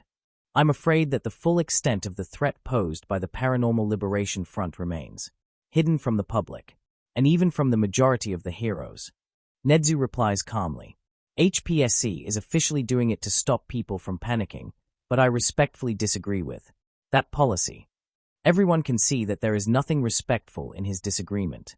The Commission and, to a lesser degree, UA, has kept way too many things hidden, resulting in disasters born from the fact that people who should have known things didn't. I plan to amend it today. You are all free to leave the room right now. If you don't, I'll consider this as you agreeing to join the War Council and will immediately proceed to violate numerous NDAs that the HPSC president forced on me. So, does someone want to leave? In the end, they are heroes. The only one who isn't is Legion, but Eraserhead knows that he is. Here for a reason. Knuckle Duster might be a vigilante, but he is a former pro-hero, a clock. They know the situation has to be grim for Nedzu to go that far. And when the situation is this grim, it's their job as heroes to fix it. So they stay. Very well. Nedzu nods. We'll start chronologically.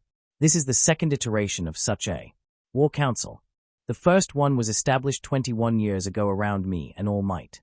It was created to face the worst villain in the history of Japan, the man whose crimes and power were so great that me and the Hero Commission agreed to do our best to erase him from history after his death 6 years ago. This man was the world's sole SSSS rank villain, known as either All for One, the symbol of evil, or the quirk thief. Knuckle Duster's face turns into a mask. He remembers waking up in a hospital with his quirk mysteriously missing, leading to him no longer being a pro-hero. He probably investigated the urban legend enough to suspect that it was true all along. You mean that urban legend is true? Ms. Joke is too shocked to joke about what she just heard. The answer, I'm afraid, is yes. Nedzu replies. All for One de facto ruled over the Underworld of Japan but also the majority of East Asia for at least 2 centuries, thanks to a stolen immortality quirk. He gathered hundreds of quirks within his body, even if he could use only about 15 of them at any given time. This made him a power capable of going toe-to-toe with most of the Japanese heroes at once and emerge victorious. He had people like Destro, Eclipse, Purity, and Beast as lieutenants. He had only a single weakness. At the dawn of his empire he had a brother, quirkless and with a weak body, but of heroic spirit. All for One forced a physical power stockpiling quirk onto him, hoping to make him indebted to him and thus bring him under his control. Unawarely to them both, this brother had a useless quirk, one that allowed him to transfer his own quirk to another person. This quirk fused with the power stockpiling quirk, creating One for All, a quirk passed down a line of heroes and vigilantes seeking to challenge All for One, growing stronger with each holder. This line continued until All Might, One for All's 27th holder, managed to defeat the quirk thief, which happened 6 years ago. If anyone else said all that, the heroes would have probably laughed at the tale. Or, at least, some of them. But they were facing Nedzu and All Might, who had an expression of seriousness on his face. What we did not expect was the chaos that followed. Nedzu continues. All for One enjoyed controlling society from the shadows. He was actually restraining groups such as the Meta Liberation Army or the Quirkless Liberation Front from burning the country down, as if that happened, he would have nothing left to control. What's more, me and the Hero Commission turned against each other, thinking that the villain threat is now over. The result is the growing villain activity of the past few years. This finally culminated in the Quirkless Liberation Front destroying entire cities and merging with remnants of the All for One's empire into the Paranormal Liberation Front, and almost annihilating the UA during the recent battle. With heroes too divided to offer significant resistance, we have allowed the situation to possibly grow worse than it was during the All for One's reign. Something that we seek to start working on with you now. What you say is extremely worrying.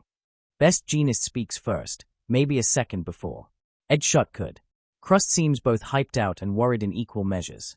I believe I'm speaking for everyone in the room when I say that we didn't expect things of this caliber to be hidden not only from the public, but even from the highest-ranked pro-heroes.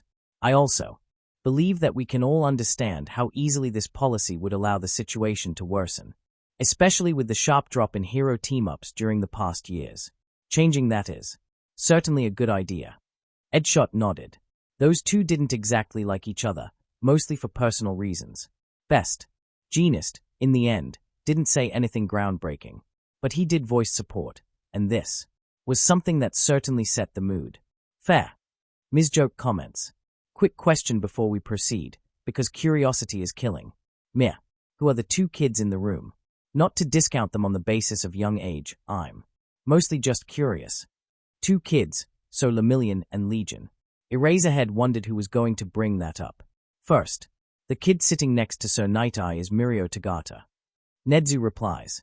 He is a third-year student of UA under the hero name of Lemillion. You might recognize him from the Hosu recording. Knuckle Duster looked like he did. Crust 2. Edshot and Best Genist were harder to read. He is a part of this council due to being the 28th holder of the One for All. Understandable degree of surprise throughout the room. Oh, looking forward to working with you, then. Ms. Joke is unfailingly optimistic. Explains the punch. Knuckle Duster is way more scarce. That's super cool. Crust finally fails to restrain himself. Eraserhead images him and Legion meeting each other on some internet all-might fanboy forum and shudders internally. The other kid is Akatani Mikumo. Nedzu continues. Legion nods scarcely, a wide smile on his face. His presence might be a bit harder to understand. He has been one of our main sources of information about the operations of the constituent groups of the Paranormal Liberation Front. I wish to inform you that he was thoroughly interviewed about his presence here by Detective Tsukochi of Musutafu Police, who possesses a lie-detecting quirk. With those words behind us, I wish to officially announce that Akatani Mikumo is representing the League of Villains in this meeting. He what? Knuckle Duster rises from his seat in anger. Tell me that this is a joke. Best Genist is much more restrained. Ms. Joke has a thoughtful expression on her face. Crust appears shocked in an almost overly exaggerated way. Edshot is an enigma. Gang Orca's eyes narrow, while Maruko is simply observing Akatani carefully, probably considering kicking his face in. Legion has a personal interest in seeing the Paranormal Liberation Front destroyed. Akatani announces, completely ignoring the hostile stares. He has already saved UA from being destroyed twice, first by stopping Eclipse's attack on Musutafu and then by intervening in the training camp battle. He has also saved the lives of Lemillion and All Might, the first one in Hosu and the second one during the PLF attack a few days ago. Now he has sent me to this meeting in order to share the intel the League has on the PLF. His head turns towards Knuckle Duster, who is dangerously close to him, and with his fists clenched. Feel free to kill me afterwards. I came here as a quirk clone. Killing me will only upload my memories back to the original body. Nothing to arrest, to begin with. I'd advise against killing him. Nedzu announces while the remaining heroes, and a vigilante, swallow up the news. I'm afraid that we're going to need every bit of help we can muster to win this war, even when it comes from the villains. You'll know why once we'll explain what and who exactly the PLF has in its ranks. Feel free to make decisions concerning his presence here after that segment of this meeting. They back down somewhat. The subject will return after said segment. Eraserhead has no doubts about it. Ms. Joke is eyeing him questioningly, probably wondering what else he kept. From here, I believe it's time for you to start. Nedzu says towards Legion, and promptly leaves the center of the room. Izuku stands up from his seat and moves in front of the gathered heroes. Well then, let's start. Izuku says, ignoring the hostility. We'll begin with the former forces of the Quirkless Liberation Front. While counting the recent casualties suffered by them, Legion estimates that PLF has no less than 4,500 remaining combatants. They are all. What? It's Maruko. Things rarely surprise her so much. How many? The rabbit woman is clearly distraught. Wasn't it just 1,000? Officially, yes. Legion replies, unmoved by the sudden interruption. QLF had about 1,000 active members prior to the Hosu battle. What isn't known to the world is that after their rampage became known to the world, the QLF has received an influx of new recruits from outside of Japan. They had equipment for them, including tanks and other vehicles, but they were mostly untrained and spoke in a variety of languages. Legion suspects that they were kept in reserve while training up to QLF standard, considering the casualties that Maruko and Gang Orca caused to the original 1,000 during their battle with the QLF. And the fact that PLF fielded about 1,000 during the last battle. He turns towards Nedzu, who is now sitting by the UA table, right beside Lemillion. Is it safe to assume that some of them weren't of Japanese descent? That is correct. Nedzu replies. We've investigated the corpses of the QLF soldiers left after the battle. We're far from giving them a full analysis, but at least 1 in 3 certainly wasn't Japanese. Great, we have that confirmed. Legion mumbles a bit, then perks up. Now, the QLF's command roster. We know of at least 3 notable members other than Overhaul/Chronostasis. We don't know their names, nor faces. The first one is the Technopath, responsible for taking down Nedzu's communication network during the training camp attack. He or she managed to connect Overhaul to it, deliver his message to everyone in the camp, and then shut everything down until the battle ended. Might have been boosted with Trigger, though. Might also be limited to a single network at once, as they failed to take down the replacement network. The second one is a warp quirk user identical to Eclipse. The third one is much trickier and probably infinitely more dangerous. He pauses for a few seconds, letting them catch up with his words and taking a deeper breath. Overhaul has an access to someone, probably a late bloomer, with a dangerously powerful brainwashing quirk. Legion says, to some murmur in the room. Sunset mentioned that in her manifest, and I can confirm it. Before Eclipse's fall, League's spy in the front began to report people dissenting against her campaign of terror disappearing somewhere for an hour or 2, and returning as absolutely fanatic supporters of quirk genocide. Considering the speed at which this process continued, we can safely consider everyone above the regular soldiers to be completely and utterly loyal to Overhaul. Every regular soldier who attempted to voice their opposition to the plan was also brainwashed. You can expect no dissent or disobedience from the QLF forces. Mass brainwashing. Miruko is livid. Fucking cowards.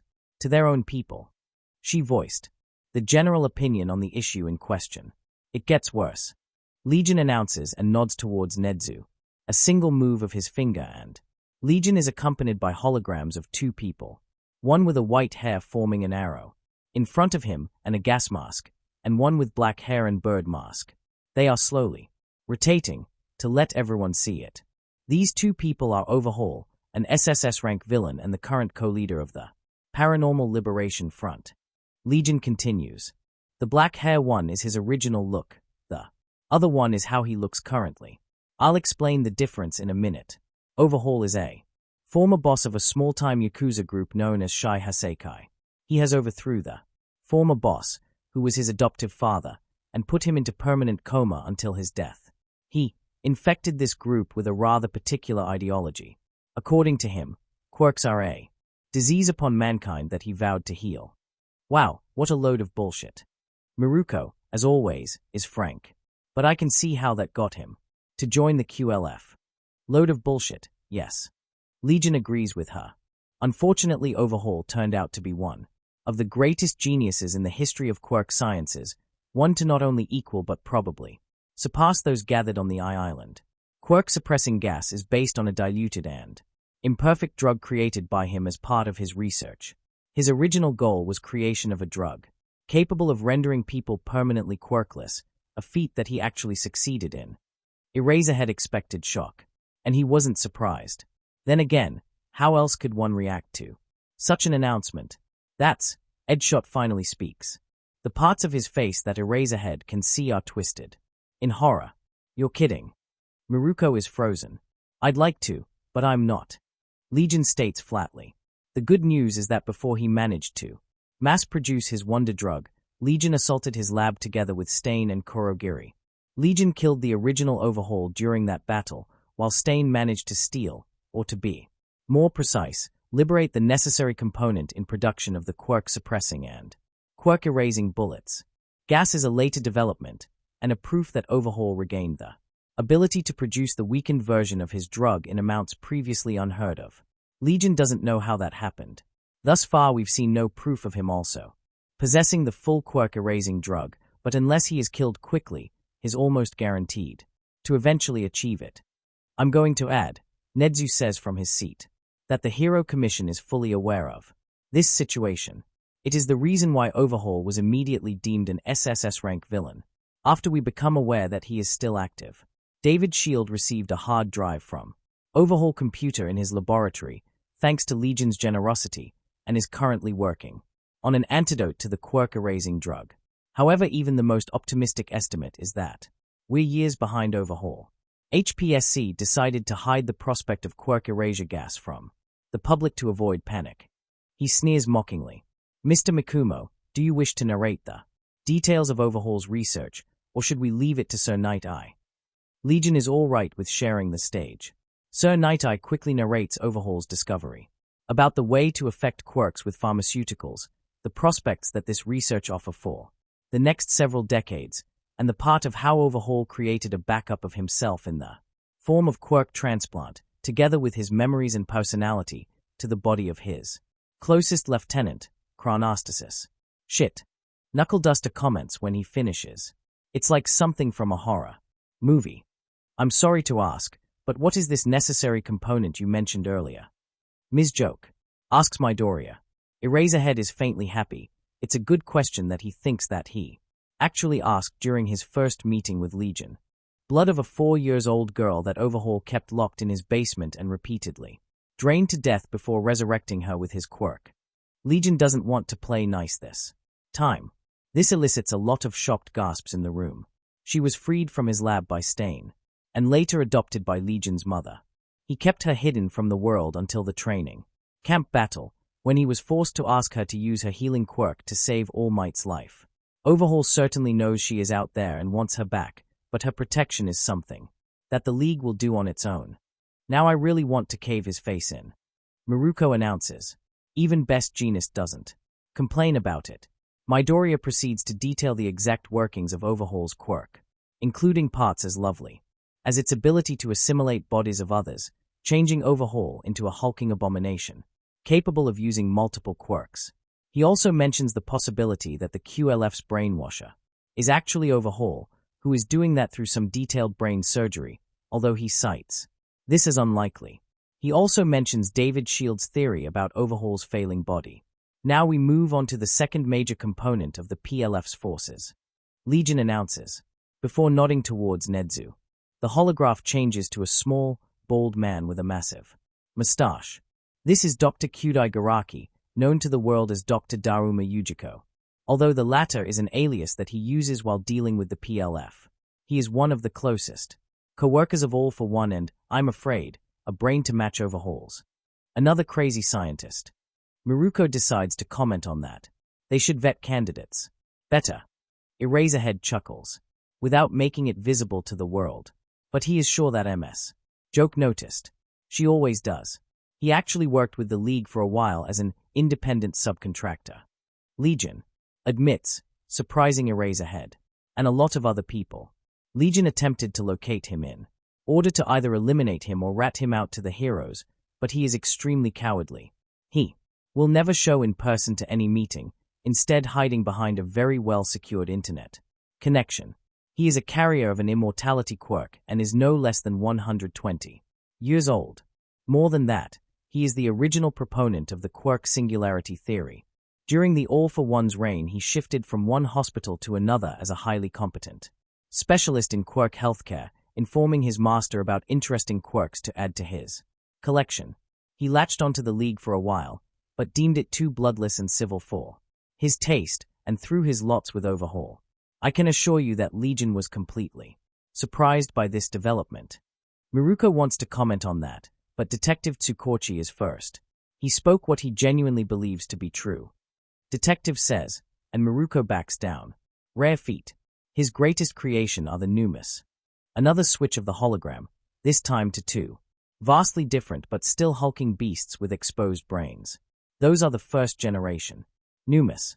Each of them was formerly a human, but went through an extensive process of genetic modification and biological adaptations, not to mention various surgeries. They are divided into three main categories. Standard Numas are merely biologically enhanced while carrying their original quirk in a massively empowered form. Those Numu candidates that manage to go through it without turning into brain-dead puppets are classified as near high ends and receive further augmentations and at least a single additional quirk and are typically capable of contending with top 100 heroes. Extremely rarely someone manages to retain a certain degree of will and mind even after that. Those that do become one of Dr. Garaki's favorites. Resulting high-ends receive a highly specialized and compatible set of quirks, allowing them to go toe-to-toe with top 10 heroes or supervillains. I'll allow myself to inform you. Nedzu interrupts the silence in the room. That PLF mobilized no less than 250 Numas for the assault on the training camp, including 15 high-ends and at least 40 near high-ends. 3 high-ends, 15 near. High-ends and 80 standard Numas are unaccounted for and are believed to have retreated with the PLF's forces.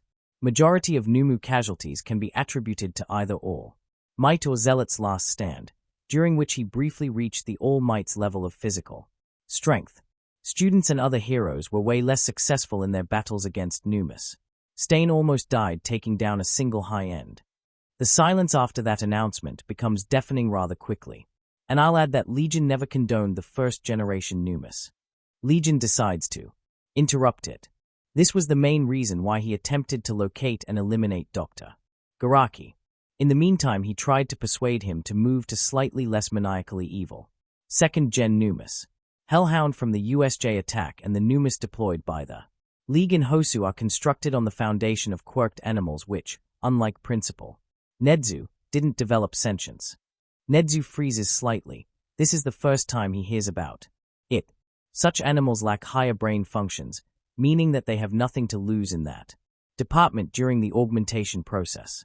Unfortunately, they require a lot of time to train for combat properly after they are numified, in a way practically identical to training of normal attack animals.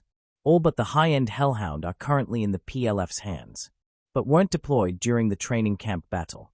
This suggests that the PLF didn't deploy all of its Numas and still has some manpower to spare. Silence. So, Legion's head tilts slightly.